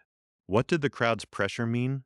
Were the objects thrown at the soldiers a danger that made panic understandable, or were they part of a street confrontation made deadly by armed men? These questions did not disappear when the muskets fired. They became sharper. The dead and wounded made the questions urgent, but they did not make the evidence simple. That is one reason the later trials would become so important. The town's outrage demanded a public answer, but the law would have to examine details that memory and propaganda could flatten. Captain Thomas Preston, 8 British soldiers, and 4 civilians would be indicted within weeks. The soldiers' case, later known as Rex v. 052, Wems et al., would require testimony, argument, and judgment about a few violent moments that had unfolded in darkness and confusion. But before those proceedings could give the event legal form, the firing had already given it emotional form. Imagine, for a moment, the instability of the scene after the shots. The crowd that had moments before been pressing forward now faced real casualties. Some people had been struck. Others had seen men fall. The soldiers remained armed. Captain Preston remained implicated by his presence and command. The custom house still stood behind the soldiers. The townhouse stood nearby as the symbol of public authority in the town. What had been a local confrontation now demanded response from officials, witnesses, families, printers, and political leaders. The sound of the muskets had opened a crisis that could not be contained by the soldiers who fired them. The 5 killed would soon be named and mourned: Crispus Attucks, Samuel Gray, James Caldwell, Samuel Maverick, and Patrick Carr. But in the first public shock of the firing, they were also evidence. Their bodies carried the event from rumor into undeniable fact. Injury could be exaggerated or disputed in print, motives could be argued, orders could be denied, but death gave the night a fixed moral weight. That weight did not decide every legal question, but it shaped the public question. What kind of government places soldiers in a town until a street quarrel ends with civilians dead? The 6 wounded mattered too. Their injuries widened the circle of the event beyond the 5 who would be buried and remembered as victims of the massacre. The National Park Service's accounting of 5 killed and 6 wounded helps restore the scale of the human damage without turning the night into abstraction. This was not only a symbol in the making. It was a burst of violence that entered bodies, households, and memory. Each wound confirmed that the muskets had not been fired as a gesture. They had changed lives. The aftermath would soon produce competing images. Paul Revere's engraving would show a clear and dramatic scene: uniformed soldiers in an ordered line, an officer giving a signal, civilians falling, the custom house marked as Butcher's Hall. The Library of Congress describes that image as sensationalized and notes that Revere copied it from a design by Henry Pelham. That print would help fix the massacre in popular imagination. But on King Street itself, the firing was not yet an engraving. It was smoke, cries, fear, and scattered bodies. The later image would make the violence legible. The street made it real. This is the tension at the heart of the episode. The Boston Massacre became powerful because it could be simplified into a moral story, but it endured because it could not be fully simplified. The occupation of Boston had made conflict likely. The townshend duties had made customs enforcement a symbol of parliamentary power. Soldiers and townspeople had met again and again in a crowded town where work, politics, resentment, and military discipline overlapped. On March 5, 1770, those pressures did not merely produce argument. They produced gunfire.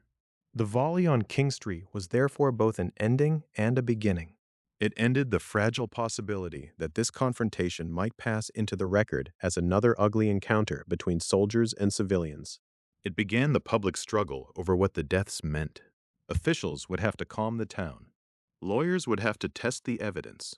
Printers would turn the scene into words and images. Mourners would carry the dead into civic memory. But before all of that, there were the people struck by the gunfire. The political meaning of the massacre would grow quickly, almost immediately, around them. Still, the story cannot remain only with the muskets, the soldiers, or the crowd. The rupture on King Street became a revolution's memory because 5 lives were lost there, and because Boston learned their names. The volley did not become history only because muskets fired. It became history because the names of the dead could be spoken, printed, mourned, and carried through Boston streets. In the first shock after King Street, the crowd saw bodies on the ground and blood on the winter surface of the town. Soon, the dead and dying would become more than evidence of a confrontation. They would become the center of a public story about occupation, authority, and the cost of imperial power in an American town. The 5 who died were Crispus Attucks, Samuel Gray, James Caldwell, Samuel Maverick, and Patrick Carr. Their names matter because they resist the flattening force of the word massacre. That word gathers people into a single political image. It is powerful, and in Boston it would prove extraordinarily useful. But beneath it were individual lives, not symbols waiting to be made. They were workers, sailors, townsmen, and bystanders caught in the same narrow field of danger outside the custom house on King Street. Some died quickly. Some lived long enough for the meaning of the night to begin changing around them. The National Park Service identifies Crispus Attucks as the first victim of the Boston Massacre. It also identifies him as an African indigenous sailor.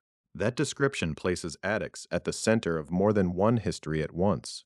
He stood within the world of maritime labor, a world that moved men through Atlantic ports, across wharves, onto ships, and into crowded waterfront towns like Boston.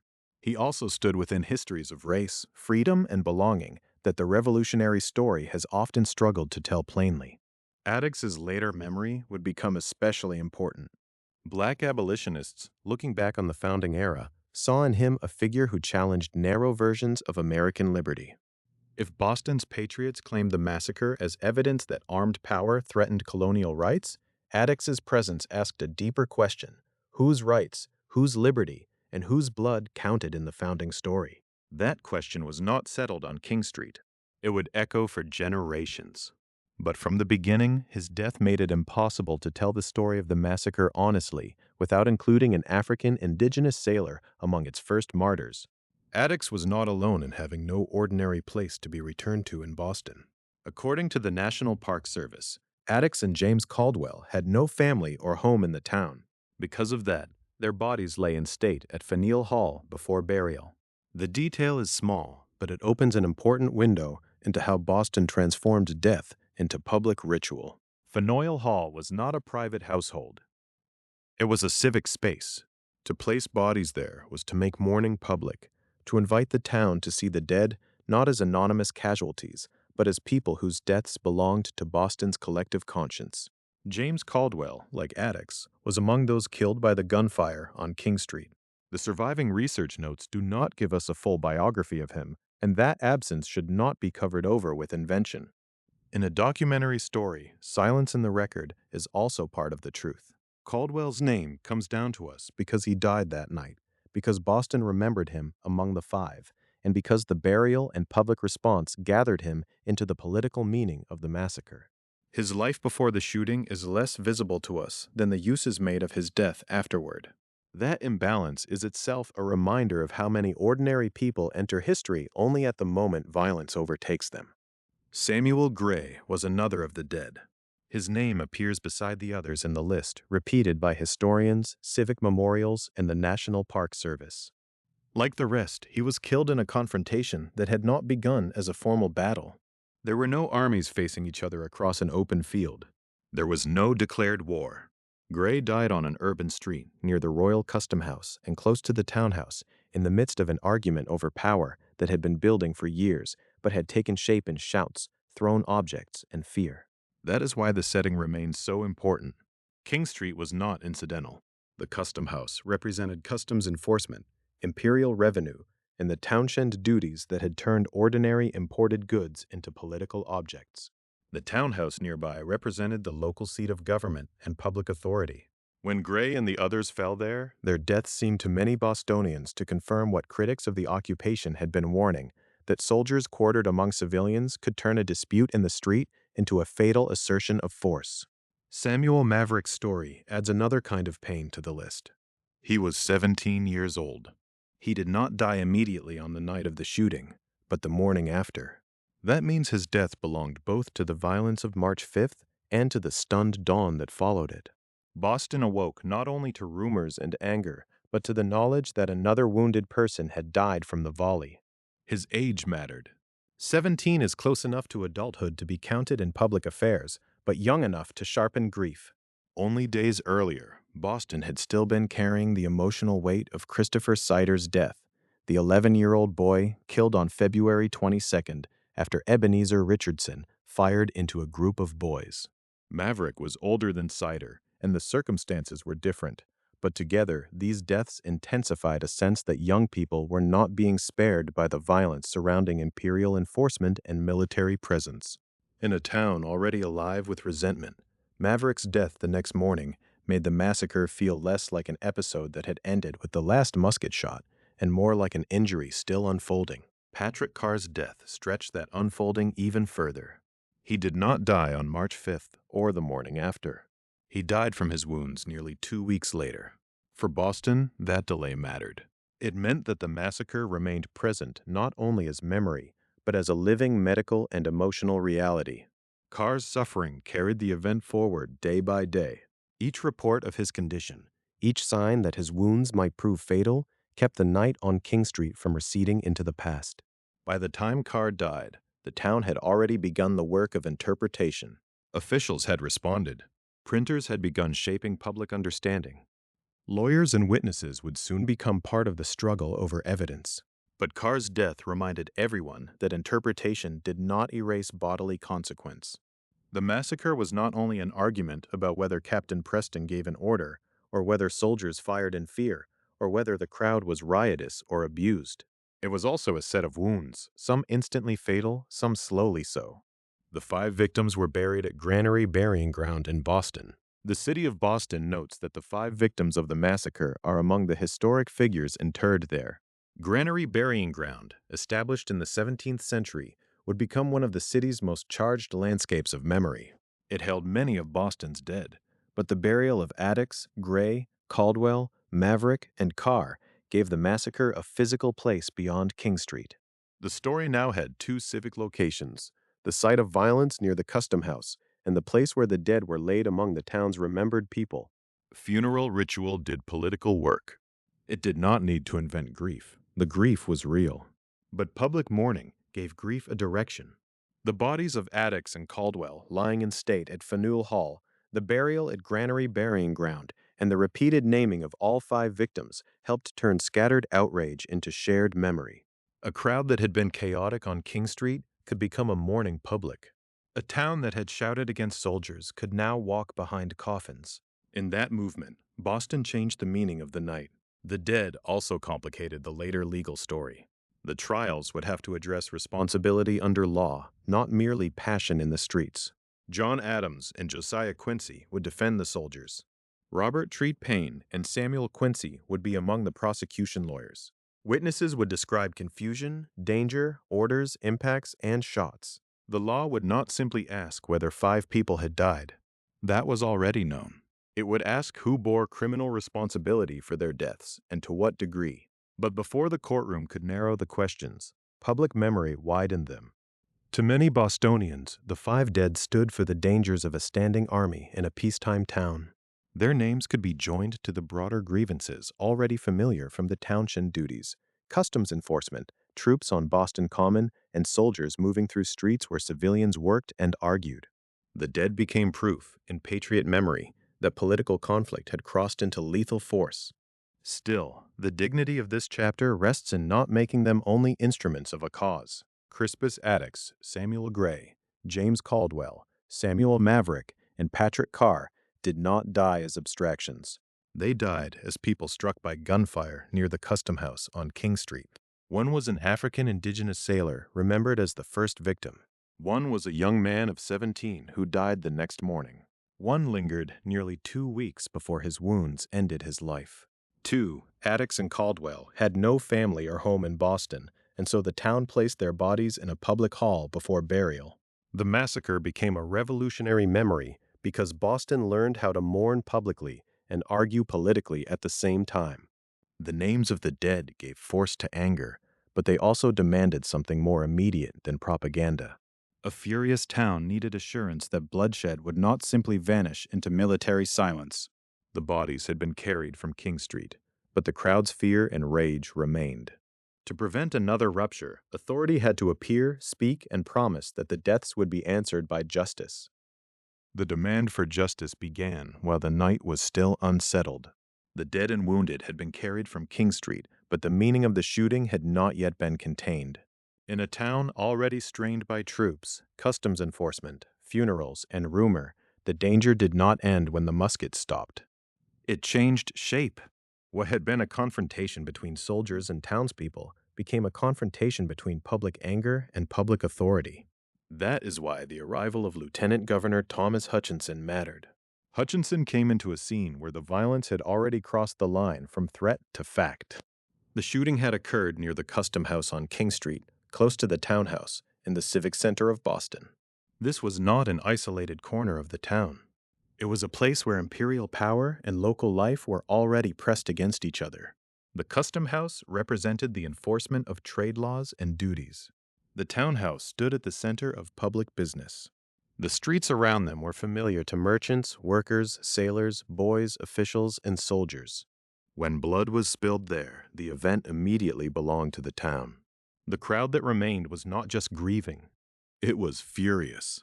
For many Bostonians, the presence of British troops had already become a daily insult and a daily fear.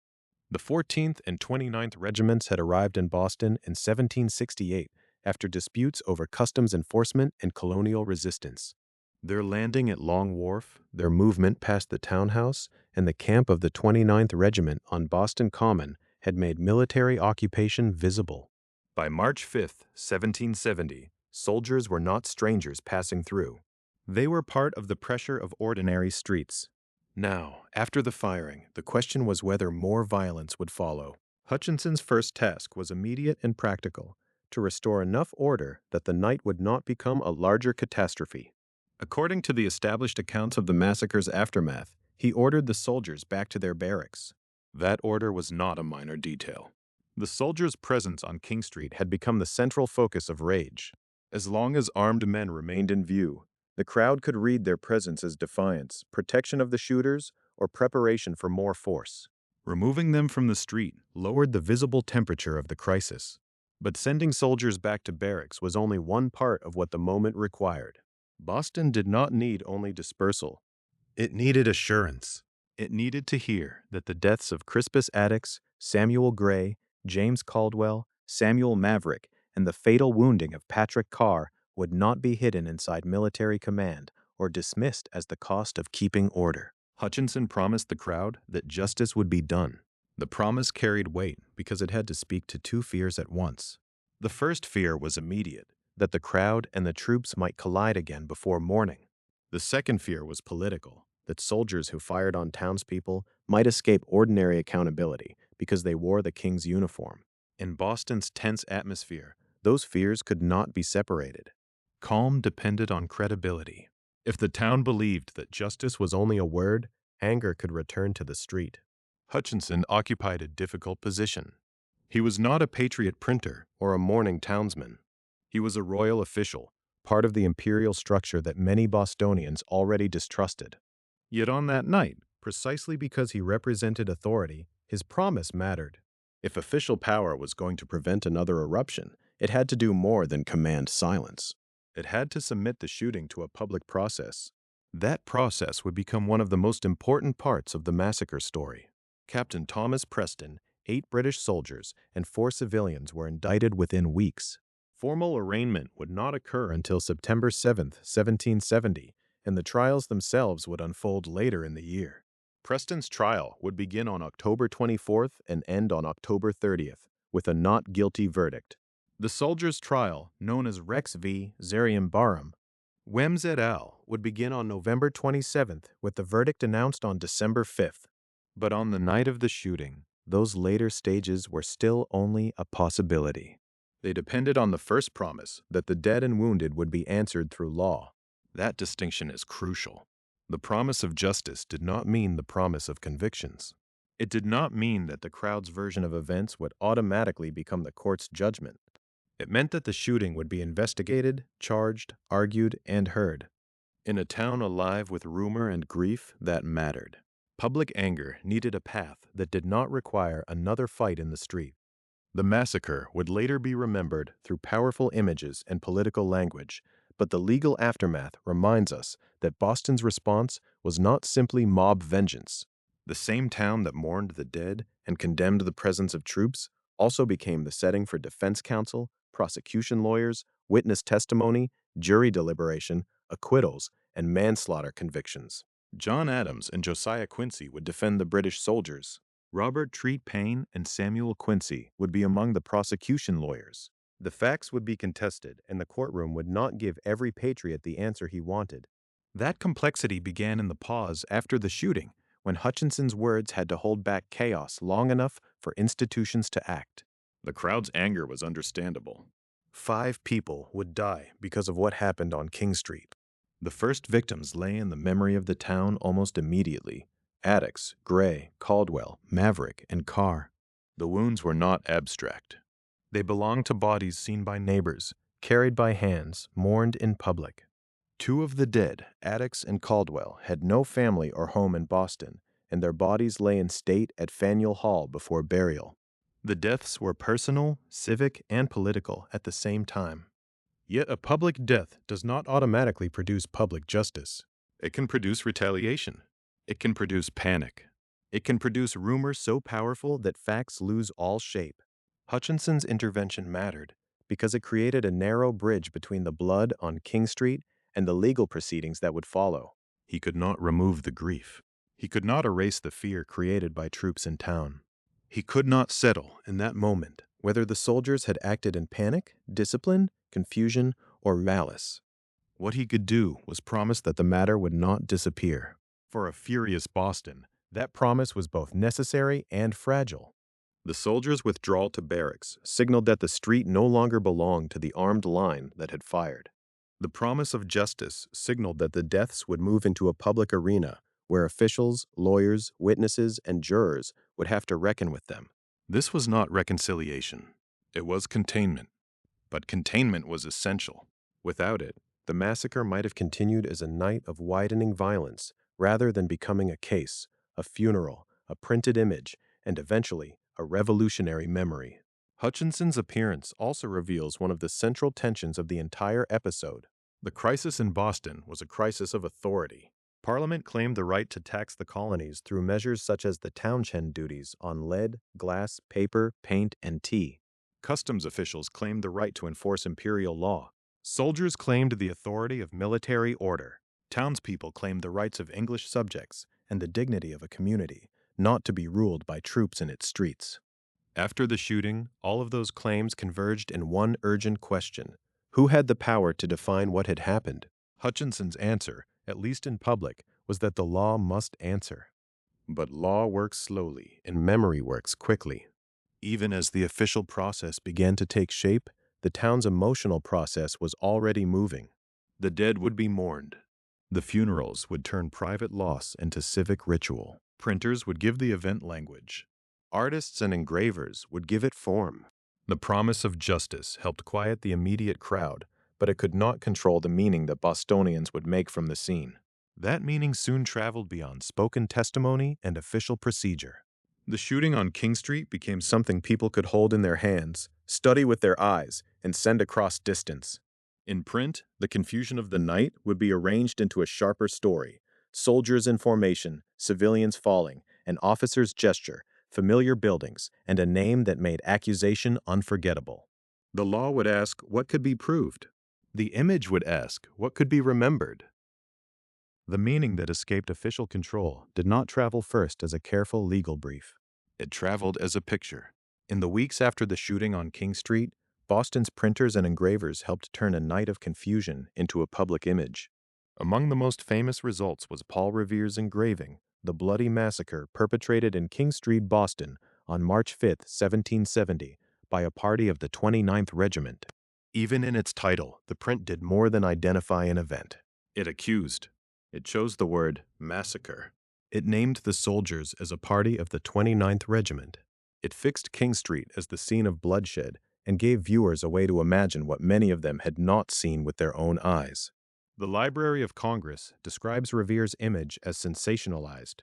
That word matters because the engraving did not simply preserve the event like a neutral witness. It arranged it. It clarified it. It made the scene legible in a way that the night itself had not been.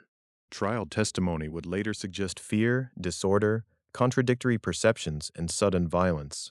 Revere's image offered something sharper: a line of soldiers, a command, a volley, and civilians falling under imperial fire. The print was engraved, printed, and sold in Boston by Paul Revere.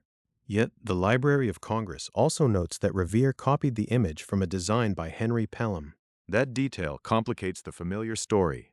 Revere's engraving became one of the most enduring images of the Boston Massacre, but its visual design was not wholly his invention.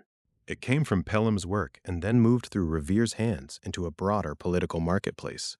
In that process, authorship and influence became part of the story of revolutionary print culture. An image could be copied, altered, circulated, and remembered under the name of the person who most successfully placed it before the public. To understand the power of the engraving, it helps to slow down and look at what it asks the viewer to see. There are uniformed soldiers. They stand as a disciplined military body, not as frightened men surrounded in darkness. The orderliness of their line gives the scene a moral shape. In the image, the soldiers appear coordinated and controlled. Their uniforms mark them as representatives of imperial force. They are not just individuals in an argument outside the custom house. They become the visible face of an occupying army, the same kind of presence that had altered Boston's daily streets since the arrival of troops in the town. There is also an officer's signal. The gesture is one of the most important details in the composition. It suggests command. It leads the eye toward the idea that the firing was not accidental or spontaneous, but directed. In later legal proceedings, the question of command would matter intensely. What was said? Who ordered what? Did Captain Thomas Preston command the soldiers to fire, or did the firing happen amid confusion? The engraving does not pause over that uncertainty. It gives viewers a gesture they can read at once. A raised arm becomes an argument. Then there are the civilians, falling and bleeding in the open street. They do not appear as an armed mob in full struggle. They appear as victims. Their bodies supply the emotional center of the image. The viewer is not asked to weigh every thrown object, every insult, every moment of fear. The viewer is asked to confront the sight of townspeople struck down by soldiers. That was the political force of the print. It compressed the complexity of King Street into a tableau of aggression and suffering. Even the stillness of the scene works as persuasion. The real confrontation had been loud and crowded. It had involved snowballs, ice, oyster shells, sticks, clubs, shouted words, and uncertainty over who heard what. But the engraving holds the moment in place. It removes motion from chaos and turns it into evidence. In print, the event can be studied again and again. A viewer can point to the soldiers, the officer, the wounded, the buildings, the smoke, the dog, and the names. The massacre becomes not only something that happened, but something that can be shown. The dog in the foreground is a small but memorable detail. It does not decide the politics of the image, but it deepens the sense of a public street interrupted by violence. A dog belongs to everyday town life. Its presence reminds the viewer that this was not a battlefield outside Boston. It was King Street, near the Custom House and the Townhouse, a civic space where ordinary life and imperial authority had been forced into daily contact. The dog's calm or passive placement makes the human violence seem even more stark. The buildings do similar work. Revere's engraving includes the first church. It includes the townhouse. It includes the Custom House, but with a label that transforms it, Butcher's Hall. This was not subtle. The Custom House had already stood in Boston as a symbol of customs enforcement and imperial power. By labeling it Butcher's Hall, the print turned a government building into a place of slaughter. It changed architecture into accusation. The townhouse also mattered. It was near the scene of the shooting, and it had already appeared throughout the larger story as a center of authority in Boston. Troops had passed it after landing in the town. Crowds gathered around it. Officials spoke from it. In the engraving, its presence anchors the scene in a recognizable civic landscape. Viewers were not looking at an abstract symbol of tyranny. They were looking at a version of their own town. That local recognizability helped the image travel. It could speak to Bostonians who knew the buildings and streets, but it could also speak beyond Boston to people who knew only the outline of the conflict. A print did not require the viewer to have stood in King Street. It turned local violence into portable politics. It could be sold, carried, displayed, copied, discussed, and remembered. In a world where print gave shape to political imagination, an engraving could carry an argument faster and more vividly than a court record. This is why the Library of Congress description of the image as sensationalized is so important. Sensationalized does not mean meaningless. It means the image was designed to affect judgment. It heightened certain elements and suppressed others. It presented the soldiers as a firing line and the civilians as exposed victims. It made the officer's gesture readable as command. It brought familiar buildings into the background and marked the Custom House with a brutal label. It organized grief into outrage. That does not make the 5 deaths less real. Crispus Attucks, Samuel Gray, James Caldwell, Samuel Maverick, and Patrick Carr were not inventions of propaganda.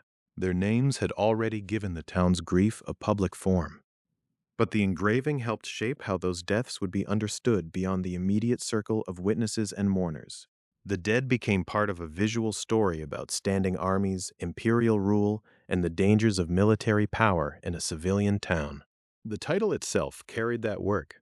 The bloody massacre perpetrated in King Street, Boston, on March 5, 1770, by a party of the 29th Regiment left little room for neutrality. Perpetrated named an act of wrongdoing. Bloody summoned horror before the viewer even examined the image. Massacre supplied the political frame. The print did not ask, "What happened?" It declared, "This is what was done." And yet, while the image hardened memory, the law still had to move through procedure. The engraving could show an officer's signal, but a courtroom would have to ask whether an order had been given. The image could arrange the soldiers into a line of guilt, but jurors would have to consider individual men, particular actions, and testimony under oath. The print could make the Custom House into Butcher's Hall, but indictments, arraignments, lawyers, and verdicts would have to decide what the law could prove. That tension became one of the defining features of the Boston Massacre's afterlife. In public memory, Revere's engraving offered clarity. In court, clarity would be harder to find. Captain Thomas Preston, the soldiers, and others connected to the confrontation would soon face a legal process that unfolded under enormous pressure. Boston had already seen the power of mourning in print. Now it would test whether justice, promised in the heat of the night, could survive the passions that the image had helped keep alive. The engraving had offered Boston a scene with almost theatrical certainty. It showed a line, a signal, a volley, and victims falling under fire. But the courtroom could not simply accept an image as an answer. It had to slow the night down. It had to separate rumor from sworn testimony, public anger from legal proof, and political meaning from the question of individual guilt. If the massacre was already becoming a symbol, the trials would test whether the law could stand inside that symbolism without being consumed by it. The legal aftermath began quickly, though the formal proceedings would take months to unfold. Within weeks of the shooting, Captain Thomas Preston, 8 British soldiers, and 4 civilians were indicted. The indictments mattered because they made official what Lieutenant Governor Thomas Hutchinson had promised in the unsettled hours after the firing, that the deaths on King Street would not simply disappear into military authority or street outrage. They would be answered in court. But the timing also reveals the strain under which the process operated. The formal arraignment did not occur until September 7, 1770. By then, Boston had lived for half a year with the memory of the shooting. The dead had been mourned. The engraving had circulated. The words "bloody massacre" had entered public conversation. Every stage of the case unfolded in a town where the legal question was never only legal. It was bound to the larger conflict over troops, customs enforcement, taxation, and the meaning of British power in Massachusetts. Captain Preston stood first. His trial began on October 24, 1770. It lasted 6 days and ended on October 30th with a verdict of not guilty. That verdict turned on a central question. Had Preston ordered the soldiers to fire? In the famous print, an officer's raised gesture made the answer appear visible. In court, the question was harder. Witnesses had to be heard. Their accounts had to be compared. The confusion of King Street had to be reconstructed through voices rather than images. This was the difficult work of law after violence. A crowd had gathered. A sentry had been surrounded. Soldiers had come in with loaded muskets. Objects had been thrown. Men had shouted. Then shots had been fired, and 5 people had died. But the courtroom needed more than the moral weight of those deaths. It needed to know who did what, and with what intent, in a moment when fear and noise had overtaken the street. The acquittal of Preston did not erase the deaths. It did not persuade everyone that the shooting had been justified. But it did mark an important distinction between political judgment and criminal conviction. To many Bostonians, the presence of soldiers on King Street was itself part of the crime of occupation. To a jury, however, the charge against Preston required proof that could survive scrutiny. The law had to decide not whether Boston was angry, but whether the captain was guilty of the specific crime alleged. The soldiers' trial followed. It was known as Rex v. Wems et al., a title that placed the case formally under the authority of the Crown. It began on November 27, 1770, and the verdict was announced on December 5th.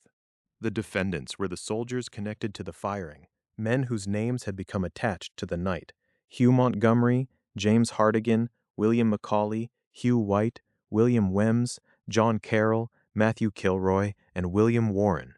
They were not symbols in the dock, though outside the courtroom they were often treated as such.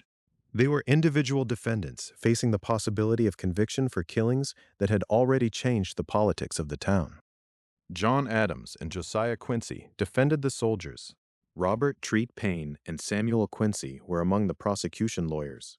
The pairing itself captures the complexity of Boston in 1770. Adams would become one of the central figures of American independence, but here he took on the defense of British soldiers, deeply unpopular among his own neighbors. Josiah Quincy also stood with the defense in a case that could not have been personally or politically easy. Paine, later remembered as a patriot figure, helped prosecute. Samuel Quincy, whose name sat across from Josiah Quincy's in the legal contest, reminds us that this was not a simple division between loyalists and patriots, or between crown and colony. The courtroom gathered men who would be remembered within the same revolutionary world, but here they played different roles in the machinery of justice. Adams's decision to defend the soldiers has endured because it complicates the patriotic story without weakening it. It shows that opposition to imperial policy did not necessarily mean rejecting legal principle. In fact, for Adams, the legitimacy of the colonial cause depended partly on demonstrating that even hated defendants could receive counsel, that verdicts could rest on evidence, and that public passion could not replace due process. The legal defense of the soldiers did not require Adams to approve of standing armies in Boston. It required him to insist that a criminal court could not convict simply because a town had suffered. That point matters because the Boston Massacre has often been remembered through sharp moral contrasts: soldiers and civilians, empire and liberty, weapons and victims. Those contrasts were real in political memory. But the trial introduced another kind of clarity, quieter and more demanding. It asked whether each soldier had fired, whether he had acted in panic, whether he had been attacked, whether the crowd's conduct affected the legal meaning of the shooting, and whether murder could be proved beyond the force of public outrage. The prosecution had its own burden. Robert Treat Paine and Samuel Quincy represented not only the formal authority of the case, but the dead. Crispus Attucks, Samuel Gray, James Caldwell, Samuel Maverick, and Patrick Carr could no longer speak for themselves. The courtroom became one of the places where their deaths were translated into public consequence. Yet even for the prosecution, the law required structure. A death in a political crisis was not automatically murder under the rules of evidence. The argument had to move from grief to proof. This is why the trials are so important to the larger story. They did not stop the massacre from becoming revolutionary memory. They did not undo Revere's engraving or silence the newspapers and broadsides, but they preserved a record of uncertainty that propaganda could not easily hold. In print, the soldiers could be arranged as a firing line. In court, they had to be examined one by one. In memory, the event could become a single act of tyranny. In law, it had to be divided into charges, testimony, arguments, instructions, and verdicts. The time between March 5th and December 5th also changed the shape of public expectation. Boston had demanded justice on the night of the shooting. Hutchinson had promised it. By autumn, justice no longer meant only arresting the men involved. It meant allowing a full proceeding under pressure. It meant tolerating defense counsel. It meant wading through testimony that might not confirm what the public image had taught people to see. It meant accepting that the courtroom might produce outcomes more complicated than the word massacre allowed. The result would be exactly that kind of complication. Preston was found not guilty. In the soldiers' case, not all defendants would be treated alike. The verdict announced on December 5th would acquit 6 soldiers while finding Hugh Montgomery and Matthew Kilroy guilty of manslaughter rather than murder. That distinction would shape the final legal meaning of the case. It would also leave Boston with a memory divided between outrage and procedure, between 5 dead civilians and a set of verdicts that refused to make all the accused equally guilty. The trials did not end the argument over King Street. They gave it a formal record and a set of judgments, but they could not control what the event would become. The law had asked what could be proved. Public memory would continue asking what the deaths revealed. Between those two questions, the Boston Massacre entered the revolutionary imagination, not as a simple story, but as one in which mourning, print, courtroom procedure, and punishment all worked together to define the meaning of 5 lives lost on a cold street in Boston. The trials gave Boston something official, but not something final. After months of anger, testimony, argument, and waiting, the law had narrowed the question. It did not ask whether King Street had become a symbol. It did not ask whether troops should have been in Boston, or whether Parliament's power had been justly used, or whether a standing army in a tense town had made violence more likely. The court asked who had committed murder, who had acted in fear or confusion, and what could be proved beyond the heat of public feeling. The verdicts answered that narrower question. 6 of the soldiers were acquitted. Hugh Montgomery and Matthew Kilroy were convicted, not of murder, but of manslaughter. In legal terms, that distinction mattered deeply.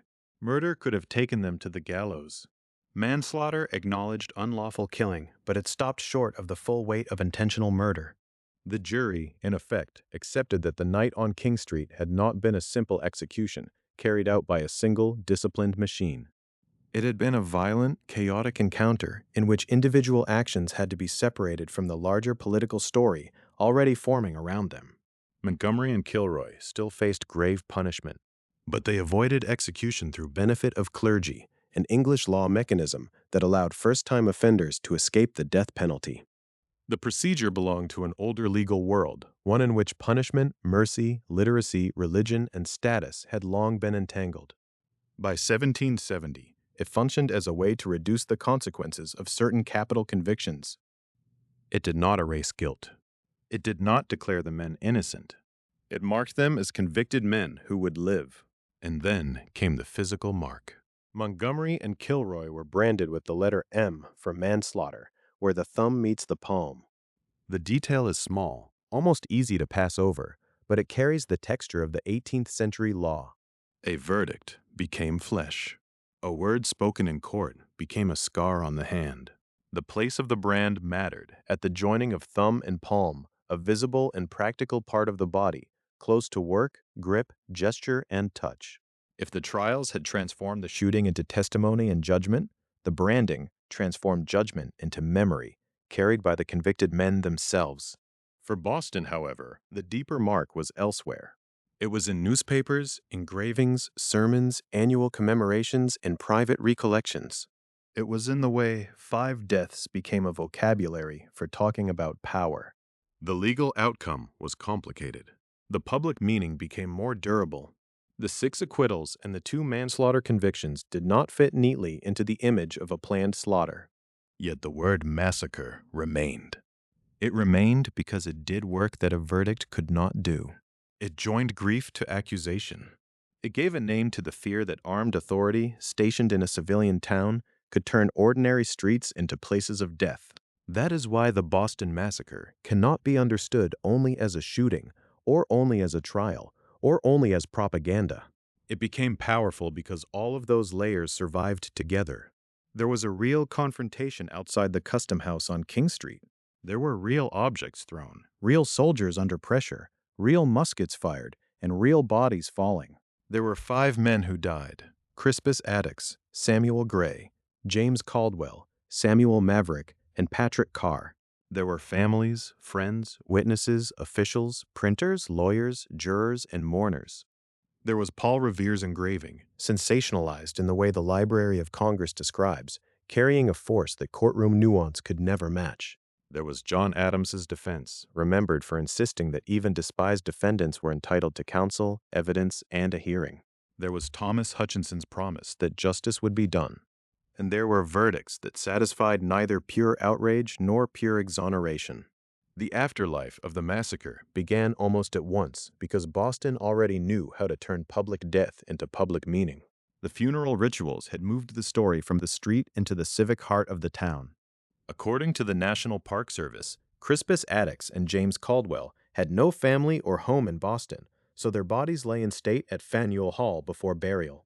That detail widens the story. Men who might otherwise have passed through the town as sailors, workers, strangers, or marginal figures were placed at the center of public mourning.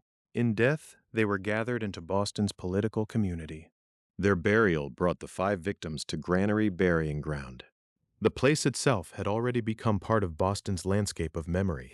Established in 1660, Granary Burying Ground contains approximately 2,345 gravestones and tombs, with an estimated more than 5,000 people buried there. The city of Boston notes that the 5 victims of the massacre are among the historic figures interred there. In that ground, the story leaves the noise of King Street and enters a quieter register. The names remain, but the crowd is gone. The muskets are gone. The courtroom arguments are gone. What remains is the presence of the dead inside a city that would continue to argue over what their deaths meant. Granary Burying Ground also reminds us that revolutions are not made only in assemblies and battlefields. They are made in burial places, in processions, in images, in repeated stories, and in the decision to remember some deaths as public injuries. The Boston Massacre did not by itself create the American Revolution. It did not make the later break with Britain inevitable on the night of March 5, 1770.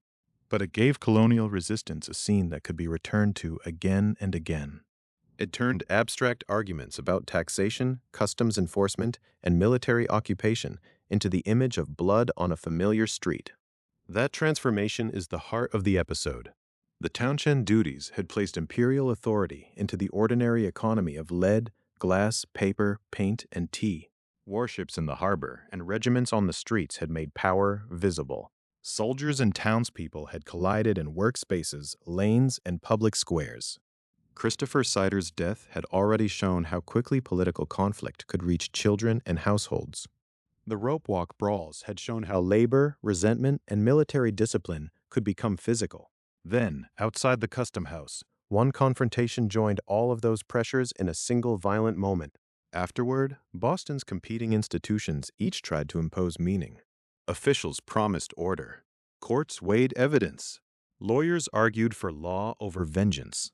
Printers shaped outrage. Mourners made the victims visible. Patriot memory carried the word massacre forward because it expressed something larger than the exact findings of Rex v. Wems et al. It said that the presence of troops among civilians was not neutral. It said that imperial policy could be felt not only in statutes, but in fear, insult, occupation, and death. It said that King Street was not an accident without a cause. And yet the legal record keeps the memory from becoming too easy. 6 soldiers were acquitted. Montgomery and Kilroy were convicted of manslaughter, not murder. The court did not simply ratify the most inflammatory version of the story. That tension is part of why the Boston Massacre still matters. It asks us to hold together 2 truths that are often separated. Public memory can preserve moral urgency, and legal process can resist political certainty. In Boston in 1770, both were present. Neither erased the other. So we end where the episode began, beneath the balcony of the old State House, at the circle that marks the site of the shooting. Around it, modern Boston moves with a speed the people of King Street could not have imagined. The custom house of that night is gone from its old role. King Street has another name. The empire that sent the troops has passed into history. But the marker remains, not because every detail was simple, and not because memory perfectly reproduces the past. It remains because 5 deaths became a durable symbol of revolution. A circle is a modest memorial. It does not shout. It asks people to stop long enough to look down. Beneath the old State House, where authority once looked out over the town, the marker holds a question in stone. How did a confused and deadly confrontation become one of the remembered turning points of American history? The answer lies in the full path we have followed: taxation and occupation, street violence and grief, print and trial, acquittal and punishment, burial and remembrance. The Boston Massacre became a revolution symbol because Bostonians fought over its meaning from the first night onward. They argued in the street, in the courtroom, in the press, and at the grave. And in that struggle over memory, the 5 dead of King Street did not remain only victims of one winter night. They became part of the story a new political world would tell about liberty, power, and the cost of being ruled without consent.